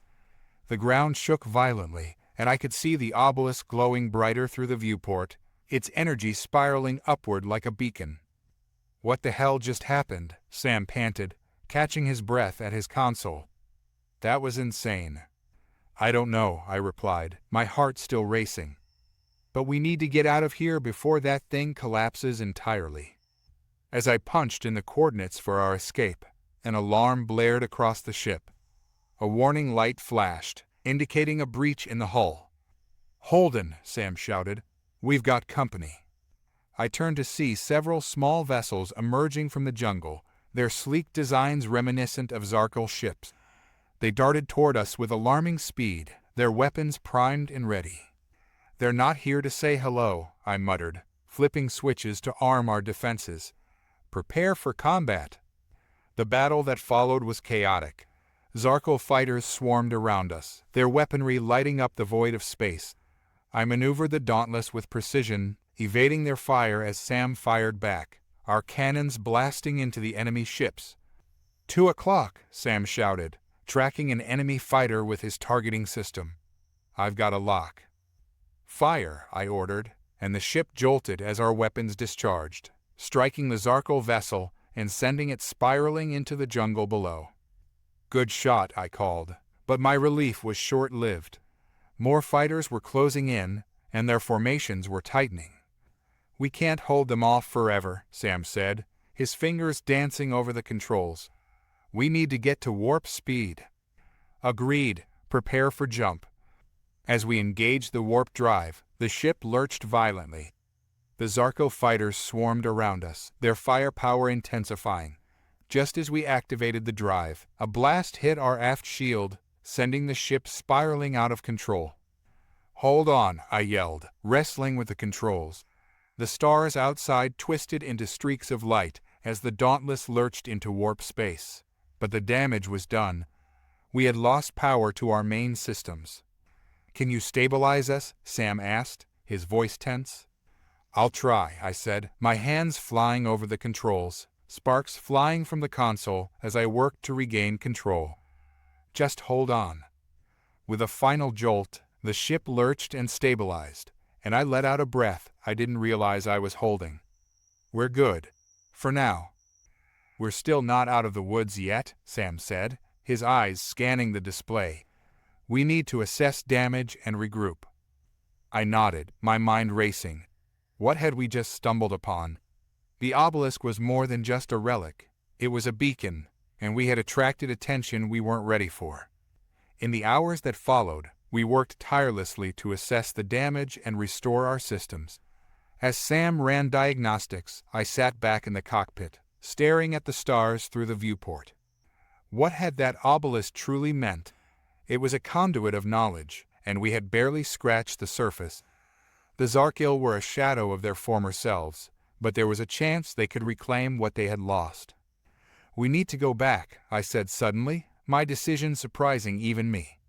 "Are you crazy?" Sam exclaimed, looking up from his console. "We just barely escaped. We don't know what's waiting for us there." "I know, but we need to understand what we triggered," I replied, feeling the weight of responsibility settle on my shoulders. "If that obelisk holds the key to the Zarkil's past, and maybe their future, we can't turn our backs on it. We have to learn." Sam hesitated, the tension palpable. "And what if it's a trap?" "Then we'll be ready," I said firmly. "We owe it to the Zarkil and ourselves to see this through." After a moment, he nodded. "All right, let's get the ship back in shape and head back." As we made our way back to Zeta Prime, the gravity of our decision hung heavy in the air. The unknown awaited us, and the echoes of the past were about to resurface in ways we could never have imagined. The fate of more than just Earth rested on our shoulders. The Dauntless glided back through the cosmos toward Zeta Prime, its hull still bearing the scars from our previous skirmish with the Zarkil. The systems hummed with life, but a pervasive tension filled the cockpit as we approached the planet again. "Entering orbit now," Sam announced, his eyes focused on the display. "We've got to make sure we're not being followed." I nodded, my mind racing. The Zarkil had already shown they could strike fast and without warning. As we settled into orbit, I initiated scans for any incoming ships, anxiety bubbling beneath the surface. "We're clear." "For now," Sam said after a tense moment, though his voice held a hint of uncertainty. "But we should act fast. They may already be regrouping." With a sense of urgency, I plotted a course back to the ruins. "Let's head to the obelisk," I instructed. "We need to see what we can uncover. Maybe there's more information waiting for us." As we descended through the atmosphere, the landscape below came into view. The ruins that had once sparked awe now looked ominous, their shadows stretching like fingers across the jungle. The obelisk stood tall at the center, its surface glowing faintly in the dappled light. Once on the ground, I felt the weight of history pressing down on us. This was no longer just an archaeological expedition. We were walking into the unknown, armed only with fragmented knowledge and a lingering sense of dread. "Let's stay close," I warned as we made our way toward the obelisk. "I don't want to be caught off guard again." As we approached, the symbols on the obelisk seemed to flicker, almost as if responding to our presence. The air hummed with energy, and I could feel the pull of the unknown tugging at my senses. "Sam, can you get any readings from it?" I asked, glancing at him. He activated his scanner, the device beeping softly as it processed data. "It's fluctuating," he said, brow furrowed in concentration. "The energy levels are unstable. It's almost as if it's anticipating something." Anticipating what? I wondered aloud, a shiver running down my spine. And what did that voice mean earlier? Why did it call to us? "I guess we'll find out," Sam replied, stepping closer to the obelisk. "But we need to be careful." As we examined the obelisk, I felt a strange connection to it, as if it was somehow aware of us. The carvings glowed softly, and I reached out, my fingers grazing the surface. The moment I touched it, a rush of energy coursed through me, and visions flooded my mind. I saw the Zarkil in their prime, great warriors and scholars, civilizations thriving across star systems. Their technology was beautiful, intricate, and a testament to their prowess. But then, darkness fell over the vision. I saw them falling into chaos, their worlds burning, and a voice echoed in my mind again. "You must understand," I gasped, pulling my hand back as the visions dissipated, leaving me breathless and shaken. "What did you see?" Sam asked, concern etched on his face. "I saw their past," I replied, still reeling from the experience. "They were powerful, but something changed, something terrible. It's like the obelisk holds their memories, their fears." "Then we need to figure out how to unlock that knowledge," he said, determination lighting his eyes. "If we can understand what happened, maybe we can help them." "Help them," I echoed, a knot forming in my stomach. "What if they don't want our help? What if they see us as a threat?" "Then we'll deal with that when we get there," Sam insisted. "But we can't stand idly by. We owe it to them and to ourselves to try." With newfound resolve, we worked together to decipher the obelisk's symbols. Sam focused on scanning the carvings while I traced my fingers over the etchings, hoping to uncover some hidden knowledge. As we delved deeper, I noticed a pattern forming a sequence that seemed to align with the frequencies we'd recorded from the signal. The air crackled around us as we began to piece together the obelisk's purpose. "Holden, look at this," Sam exclaimed, pointing to a section of the carvings that began to pulse in sync with the obelisk's glow. "This part is connected to the signal. If we can replicate it somehow, then maybe we can amplify the signal," I finished, the excitement building within me. "We could reach out to whoever sent it and understand what they want." Sam grinned, his earlier anxiety fading away. "Let's get to work." Hours slipped away as we experimented with various configurations, trying to find the right combination that would resonate with the obelisk. Just as exhaustion began to set in, we stumbled upon a sequence that activated the obelisk, causing it to hum louder. "Here we go," Sam said, flipping switches and adjusting the settings. "Let's see what happens." As the energy surged, the obelisk glowed brightly, and the familiar pulse of the signal enveloped us once again. This time, however, it felt different, stronger, more focused. I closed my eyes, allowing myself to be pulled into the current of energy. The visions came rushing back, images of Zarkil technology, their society, and their fall. But now, I felt something more, a connection to a larger web of consciousness, threads linking me to the Zarkil across time and space. "You must help us." The voice resonated in my mind, clearer and more insistent than before. "What do you mean?" I asked, though I knew I was not truly speaking. The response came as a rush of images: war, despair, and an ancient enemy rising once more. "They will come. You must unite or perish." I jolted back, breathless. "Sam," I gasped, looking around wildly. We need to move. We're out of time. What happened? He asked, eyes wide with alarm. The Zarkil are facing an imminent threat. An enemy is coming for them, and we have to prepare, I said, urgency lacing my words. We need to warn Earth and get back to the Zarkil before it's too late. With a newfound sense of purpose, we hastily gathered our gear and headed back to the Dauntless. The jungle loomed around us, the air thick with tension as we navigated through the underbrush. Holden, what do you think this enemy is? Sam asked, glancing nervously over his shoulder. Is it another Zarkil faction? I don't know, I admitted, a pit forming in my stomach. But whatever it is, it's ancient, and it's coming back for the Zarkil. We have to warn them and prepare. Once on the ship, I initiated the jump back to Earth, my heart racing. The stars blurred into lines of light as we accelerated through warp space. Each moment felt heavy with impending doom. Holden, what's our strategy once we get there? Sam asked, his expression serious. We can't just waltz back in and expect everyone to listen to us. I sighed, rubbing the back of my neck as I contemplated our next move. We'll need to gather intel on the enemy.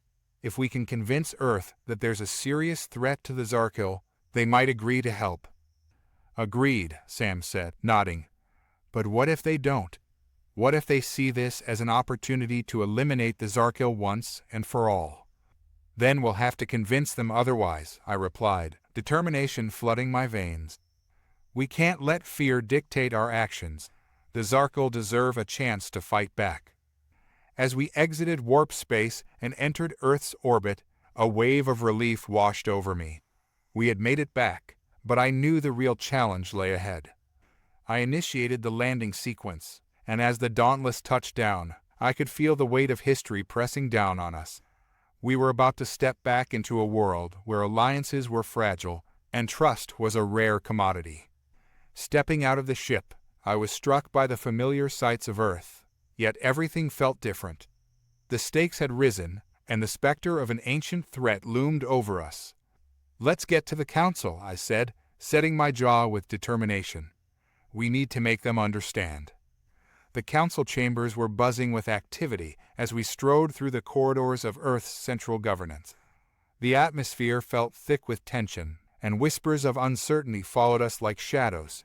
I could sense the skepticism in the air, especially among the delegates who had been less than thrilled about our previous encounters with the Zarkil.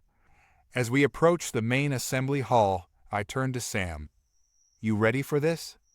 Ready as I'll ever be, he replied, his voice steady, but his eyes betraying a hint of apprehension. We stepped through the grand doors into the council chamber, where representatives from various factions of Earth's government and military were gathered. The expansive room echoed with discussions and debates, but a hush fell over the crowd as we entered. Holden Mercer and Samuel Trent, reporting back from Zeta Prime, I announced, my voice firm. We have critical information regarding the Zarkil and an imminent threat. Murmurs rippled through the room, and I could see the skepticism etched on some faces, particularly that of General Armitage, a hardened veteran known for his no-nonsense approach. He stood at the front, arms crossed, glaring at us as if daring us to explain ourselves.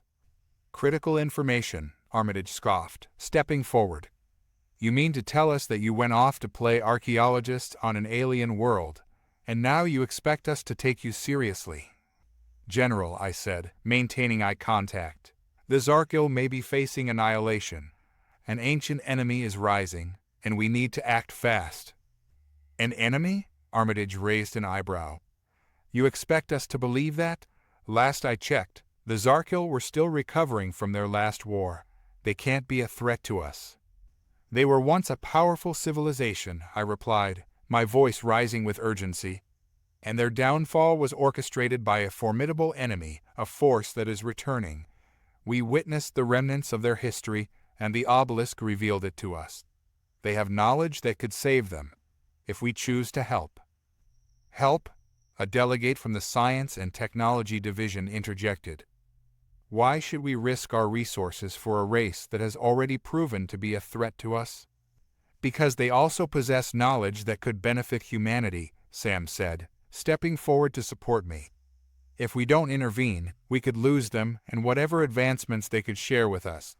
They were once our allies in the stars. Armitage's expression hardened, but I could see the flicker of doubt in his eyes. What do you propose, then? An alliance? A military intervention? We need to send a delegation to Zeta Prime, I insisted. We have to warn them and work together to prepare for this enemy. If we don't act now, it may be too late. A tense silence fell over the chamber as the delegates exchanged glances. I could sense the struggle within them between fear of the unknown and the possibility of what we could gain. Finally, a voice broke the silence. What do you know about this enemy? It was Ambassador Richards, a seasoned diplomat whose voice commanded respect. Only that they are ancient, relentless, and powerful, I said, recalling the visions. The Zarkil must unite to stand against them, but they cannot do it alone. We owe it to them and ourselves to help. Your faith in the Zarkil is commendable, Armitage retorted, but I still see them as a potential threat.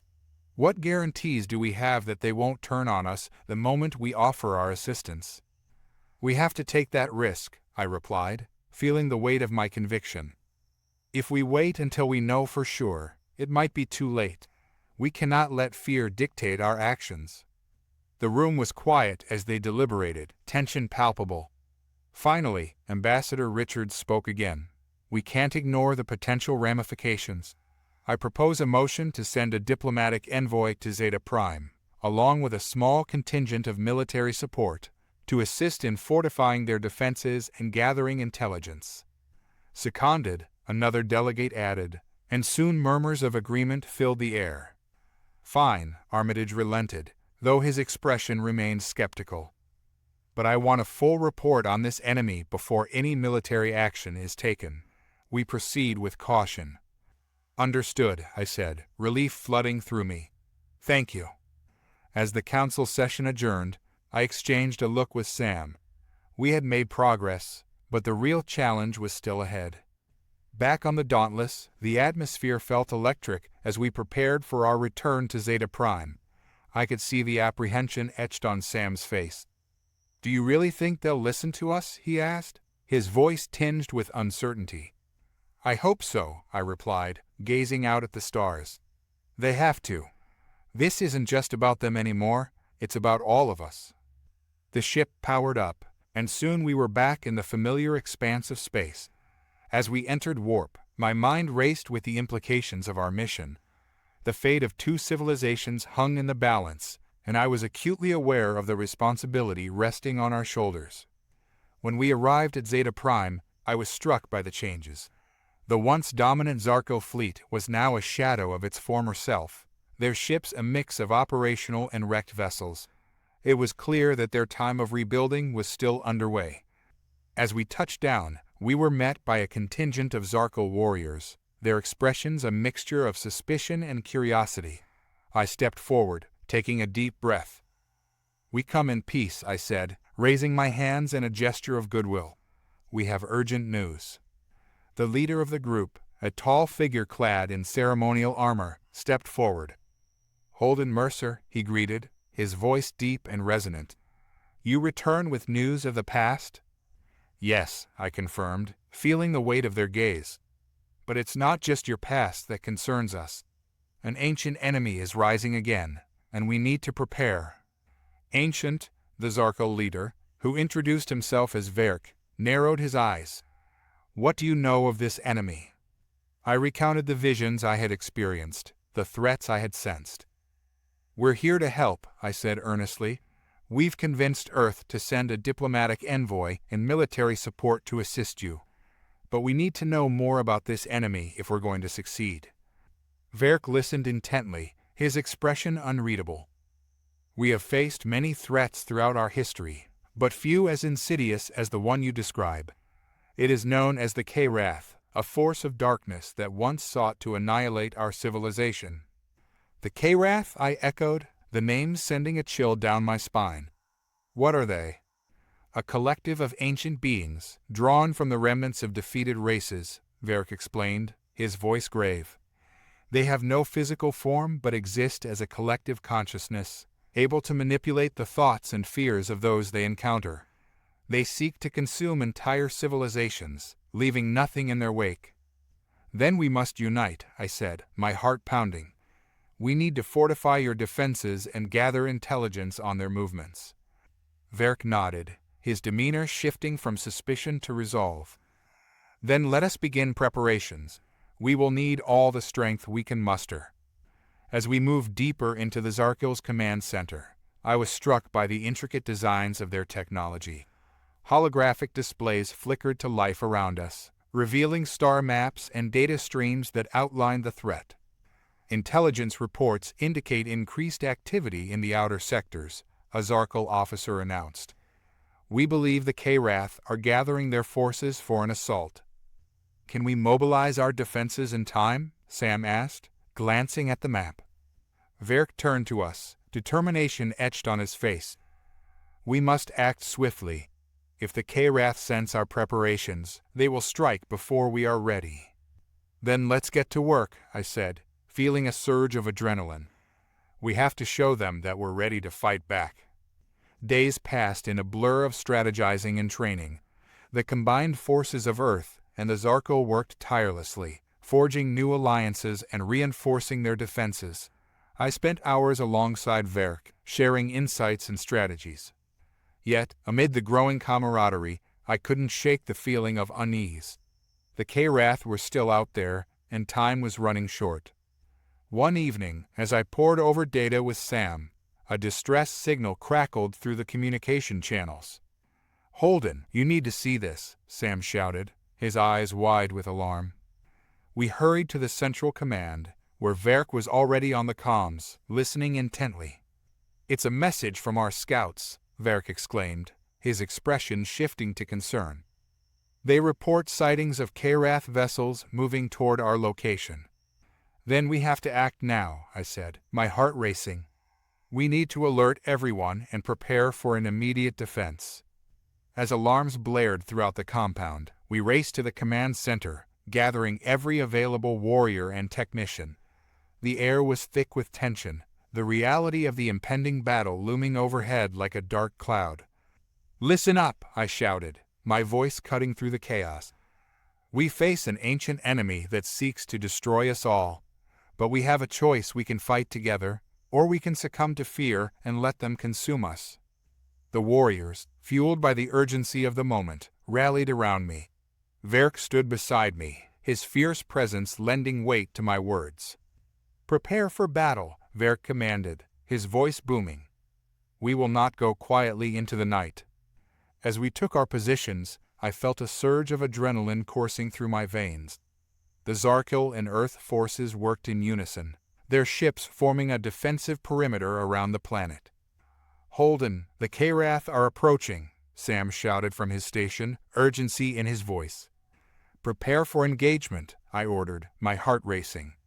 "We can't let them breach our defenses." The sky darkened as the K-Wrath vessels emerged, ethereal and foreboding. They pulsed with energy, a manifestation of the collective consciousness that sought to consume everything in its path.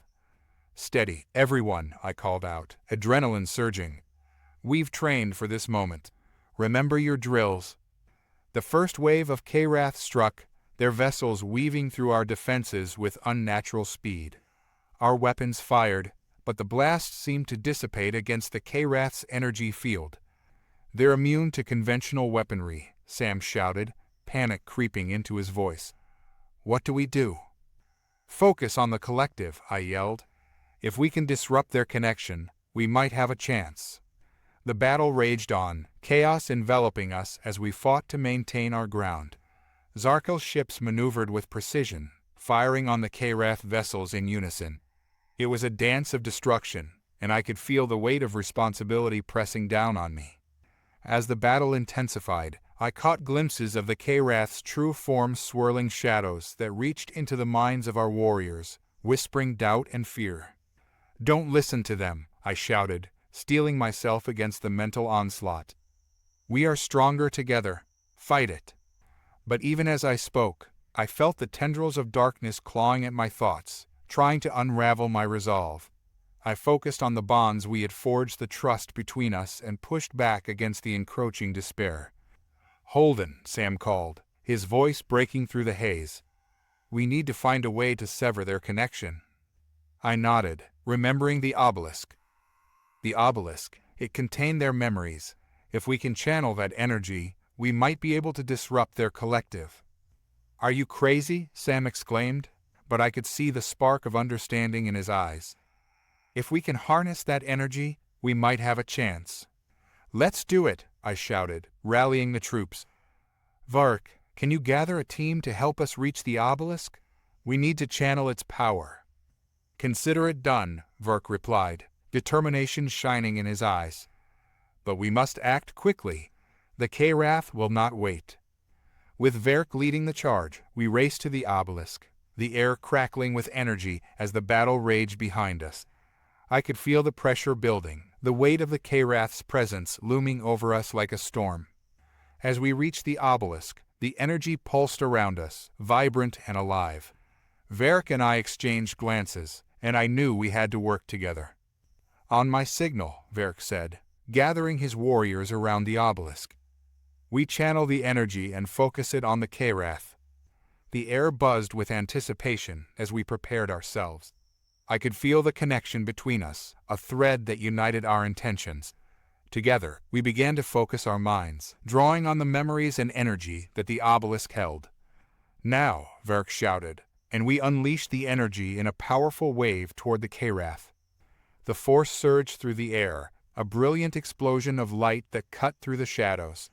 The K-Wrath shrieked in unison, their collective consciousness faltering as we disrupted their connection.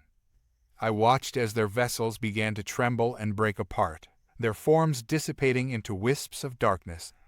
The tide of battle shifted, and our forces rallied, pressing the advantage. "Keep pushing," I shouted, adrenaline coursing through my veins. "We can drive them back." With each blast of energy, we dismantled the K-Wrath's defenses, their dark influence waning as our resolve solidified. As the last of their ships disintegrated, a deafening silence fell over the battlefield. We had won, at least for now. As we regrouped, I felt a sense of relief wash over me. The threat had been pushed back, but the reality of the K-Wrath's power still loomed. "Holden," Sam said, his voice trembling with exhaustion. "What now? They're still out there, aren't they?" "Yes," I replied, my heart heavy. "But we've shown them that we can unite. We can prepare for whatever comes next." Vark stepped forward, a look of determination etched on his face. "We will not forget this day. The K-Wrath may retreat, but we must remain vigilant. We will fortify our alliances and prepare for the battles ahead." I nodded, feeling a surge of hope. "And we will stand together, Earth and Zarkil, united against any threat that dares to rise." The aftermath of the battle left a palpable shift in the air around Zeta Prime. The once dominant Zarko fleet had sustained significant losses, but there was a newfound determination within their ranks.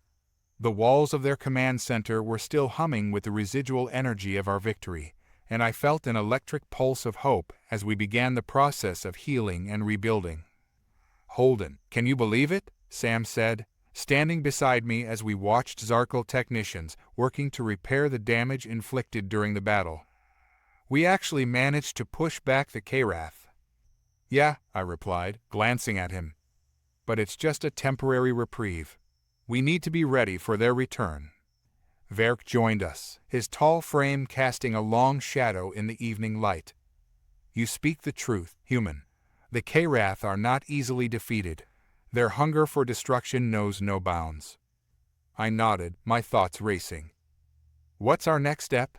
We need to understand their tactics, their weaknesses." "We must gather intelligence," Vark said, his voice resolute. "I will send scouts to monitor the surrounding sectors. If they attempt to regroup, we will be ready." As we discussed our strategy, I noticed the atmosphere around us was different than it had been before the battle. The Zarko warriors were no longer merely allies. They were brothers in arms, united against a common enemy. Over the next few days, the environment on Zeta Prime transformed into one of camaraderie and cooperation. Earth's forces integrated seamlessly with the Zarkil, sharing technology and tactics. Training sessions became a daily occurrence, fostering mutual respect and trust.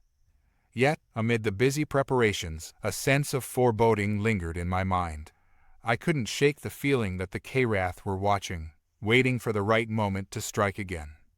One afternoon, I gathered with Vork and Sam in the command center, surrounded by holographic displays of the galaxy. "We need to fortify our defenses," I urged, my finger tracing the routes of potential Karath approaches. "We can't let them catch us off guard like before."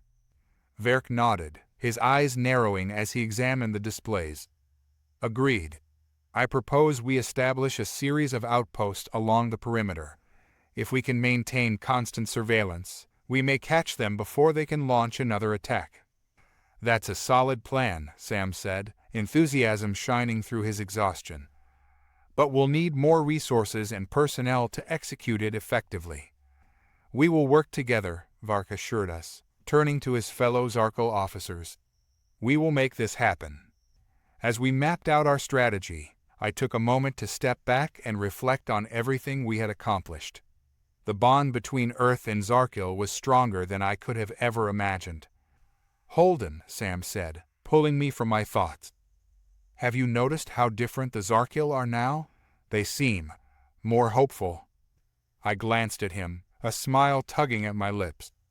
"Yeah, it's like they've found a renewed purpose. After everything they've been through, they finally see a future worth fighting for."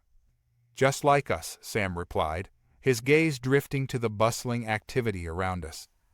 "We're all in this together now." Days turned into weeks, and our efforts bore fruit. The Zarkil and human forces worked tirelessly, constructing fortified outposts that acted as the first line of defense against any impending threat. The once tentative alliance had transformed into a formidable coalition, ready to stand against the Karath.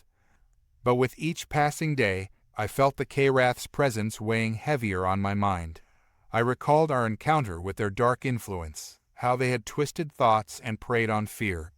The battle may have been won, but the war was far from over. "Sam, we need to do more," I said one evening as we watched the sunset over Zeta Prime's horizon. "We need to understand the Karath, not just their tactics, but their very nature. We need to delve into the obelisk's archives." "You think it holds more secrets?" Sam asked, curiosity flickering in his eyes. "Absolutely," I replied, determination rising within me. "If we can uncover their history, their weaknesses, we might stand a chance against them." The following day, we gathered a small team of Zarkil scholars and human scientists, all eager to explore the mysteries of the obelisk. It was an ancient structure, steeped in secrets, and I felt a rush of excitement as we approached it. "Prepare the interface," I instructed, my pulse quickening. "We'll need to access the memory banks and see what we can uncover." As the scholars worked, I glanced at Vork. "What do you hope to find?" "Knowledge," he replied simply. "Knowledge is power. It can illuminate the darkest paths." Hours passed as we delved into the obelisk's archives, accessing memories of battles fought and civilizations lost. Each vision pulled us deeper into the Zarkil's history, revealing tales of their victories and defeats against the Karath. "Look at this," one of the Zarkil scholars exclaimed, pointing to a holographic display that flickered with images of the Karath in their prime. They were once beings of incredible power, manipulating the very fabric of reality. Could their physical forms be weakened? Sam wondered aloud, his brow furrowed in concentration. "Perhaps," I said, my mind racing. "If we can find a way to disrupt their energy source or their connection to the collective, we might be able to render them vulnerable." The visions continued to unfold before us, painting a picture of the Karath as relentless predators, consuming entire worlds and bending civilizations to their will. But in the depths of the archives, we also discovered something unexpected: a weakness. Here, I pointed at a series of images depicting the Karath's defeat centuries ago. They were pushed back by a unified force of multiple races, an alliance that combined their strengths to overcome the K-Wrath's darkness. Verk leaned closer, his expression intense. Unity. It is the key. If we can gather other allies to our cause, we may stand a chance against them. As we processed this new information, the urgency of our situation intensified. We needed to reach out to potential allies, races we had encountered in the past. Sam, we need to contact the Taraxis and Zephyrians, I said, the plan forming in my mind. They have faced the K-Wrath before. They'll understand the threat and might be willing to join us. Agreed, Sam replied, his enthusiasm rekindled. If we can unite more races, we can create a coalition strong enough to stand against them. With renewed determination, we set our plans into motion. Using the Dauntless as our base of operations, we sent out communications to the Taraxis and Zephyrians, detailing our situation and urging them to join our alliance. Days stretched into weeks as we awaited responses. Tensions mounted as the K-Wrath remained silent, lurking in the shadows, and we could only guess at their next move. "Do you think they're regrouping?" Sam asked one evening as we scanned the night sky, the stars a reminder of the vastness of our universe. "I wouldn't doubt it," I replied. "They're cunning. They'll exploit any weakness they can find." Just as uncertainty began to settle in, we received a response from the Taraxis. Their leader, a wise and powerful being known as Alaris, expressed concern for the growing threat of the K-Wrath and agreed to meet us on Zeta Prime. "The Taraxis are formidable," Verk remarked, a note of respect in his voice. "Their technology and wisdom will be invaluable." The day of the meeting arrived, and as Alaris descended from his ship, I felt a mix of anticipation and anxiety. The Taraxis were a race known for their advanced technology and deep understanding of the cosmos, but they were also cautious, having witnessed the consequences of war too many times. "Welcome, Alaris," I said, extending a hand in greeting. "We appreciate your willingness to meet with us." Alaris nodded, his emerald skin shimmering under the light. "The K-Wrath threaten us all. I would hear your counsel." As we led him to the command center, I laid out our findings and the current state of our defenses. Alaris listened intently, his expression unreadable. "You believe that unity is the answer," he said thoughtfully, gazing at the holographic displays. "But can you trust the Zarkal?" "Trust must be earned," Verk interjected, his voice steady. "But we have faced the K-Wrath together. We can be allies in this fight." Alaris contemplated this for a moment before nodding. "Then we will lend our support, but understand this, the K-Wrath are cunning, and their darkness is insidious. We must be vigilant." "Agreed," I said, relief washing over me. "With the Taraxis on our side, we stand a better chance of preparing for their next move." With the alliance solidified, we began our preparations in earnest. The Taraxis brought advanced technology and strategic expertise, enhancing our defenses and training our forces. We worked day and night, forging bonds and strengthening our coalition.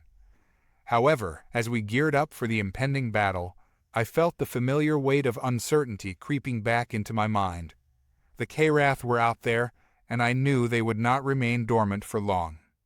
Then came the day when we received alarming intelligence from our scouts. The K-Wrath had begun to gather their forces, an armada forming in the depths of space. "They're moving," Sam exclaimed, urgency in his voice as he rushed into the command center. "We've detected a massive fleet approaching from the far side of the nebula." "Prepare for battle," I shouted, adrenaline surging through my veins. "We've trained for this moment. We will stand together against them."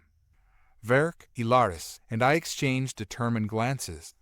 Our forces, Zarkil, Taraxis, and Earth, would unite against this new wave of darkness. As we took our positions, I felt the surge of adrenaline coursing through me. We had faced darkness before, and now we would confront it again, united and resolute.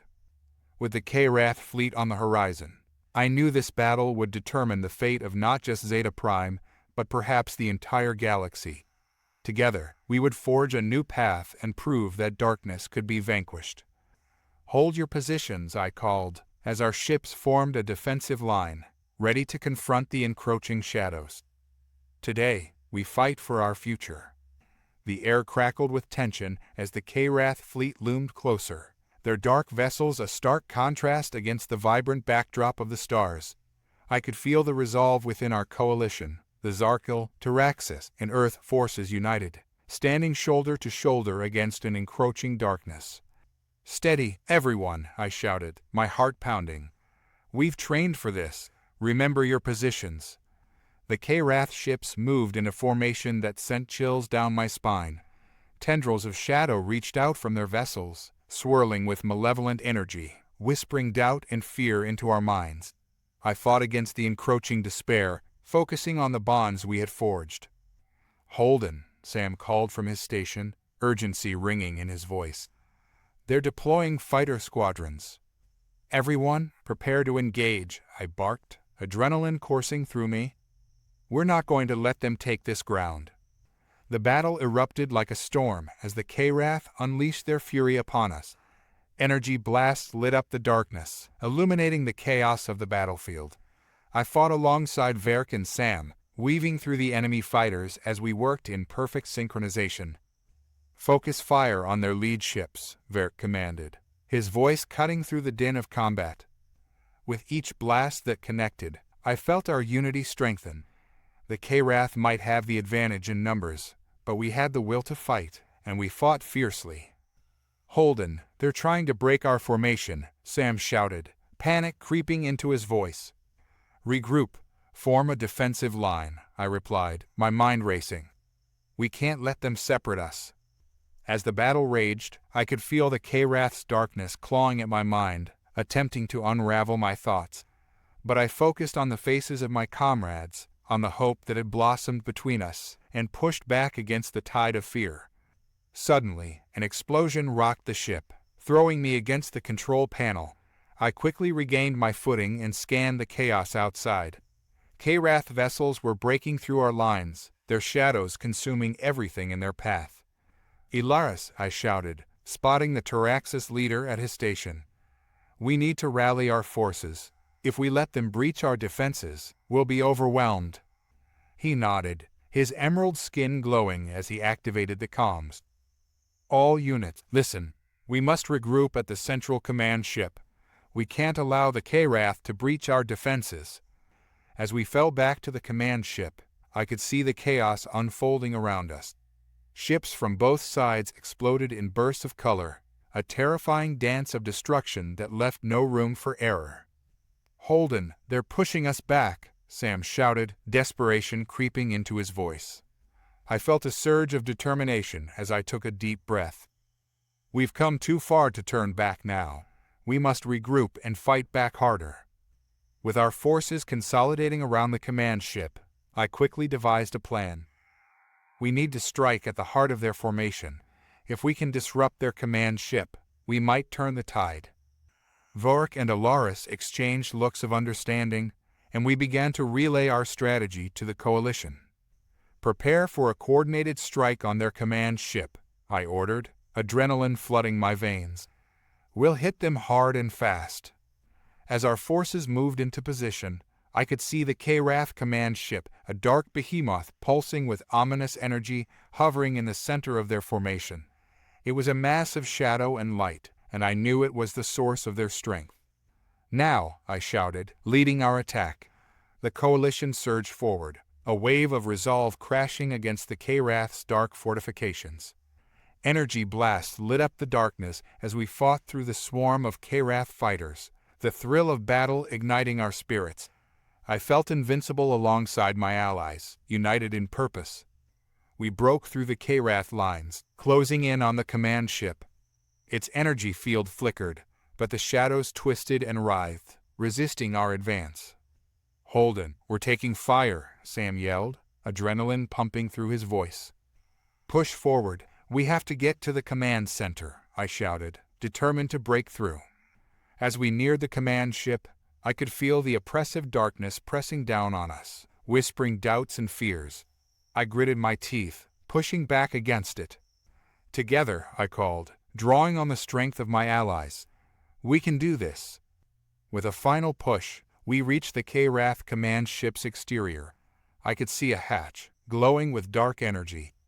"That's our way in," I shouted, leading the charge. The K-Wrath fought back fiercely, their forms twisting and contorting as they tried to protect their command. But we were relentless, pushing through the shadows that threatened to consume us. As we breached the hatch, I led the team inside. The interior was dark and ominous, filled with pulsating shadows that reached for us. I could feel the K-Wrath's collective consciousness pressing against my mind, trying to unravel my thoughts. "Focus," I shouted, rallying my allies. "Remember why we fight." Inside the command center, chaos reigned. K-Wrath beings twisted in the shadows, their forms flickering between solid and ethereal as they lashed out at us. "Sam, Verk, we need to disable their power source," I shouted, pointing to a massive energy core at the center of the room, throbbing with dark energy. We fought our way through, dodging tendrils of darkness as they lashed out, trying to ensnare us. I could feel the darkness seeping into my mind, but I pressed on, drawing strength from my allies. "Together," I shouted again, urging us forward. "We have to reach that core." With renewed determination, we fought through the last of the K-Wrath guards, finally reaching the energy core.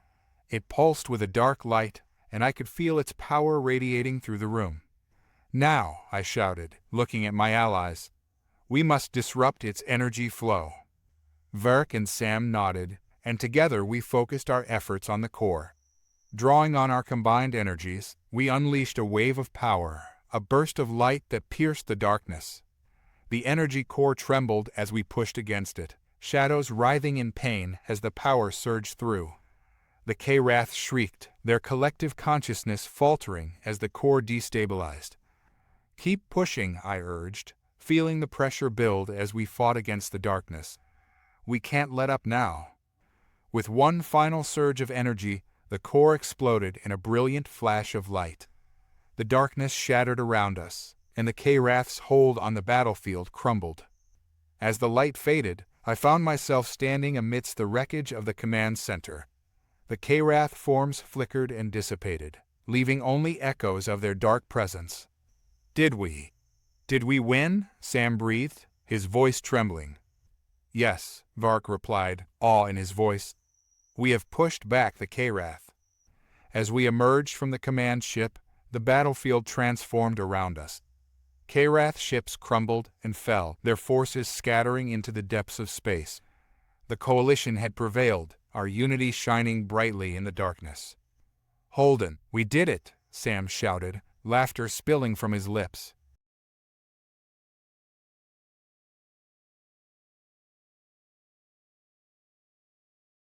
In the days that followed, we began to rebuild. The remnants of the K-Wrath forces faded into the shadows, but we knew that we would remain vigilant. The darkness would always linger, but we had proven that we could face it together. As I stood on the observation deck of the Dauntless, gazing out at the stars, I felt a sense of peace wash over me. We had forged a bond that would withstand any storm. "Holden," Sam called, approaching me with a grin. "What's next for us?" I looked at him, my mind racing with possibilities. "We'll continue to explore the galaxy, seek out new allies, and stand ready against any threat that arises." As the stars twinkled in the distance, I knew that this was only the beginning of our journey. Together, we would face whatever challenges lay ahead, united in purpose and strength. As we charted our course into the unknown, I felt the weight of our experiences, the battles fought, the alliances forged, and the darkness we had overcome. The universe was vast, filled with wonder and danger, but with my comrades by my side, I knew we could face whatever lay ahead. Our story was just beginning, a testament to the strength of unity, hope, and the indomitable spirit of humanity and its allies. Together, we would rise, ready to embrace whatever challenges the cosmos would throw our way,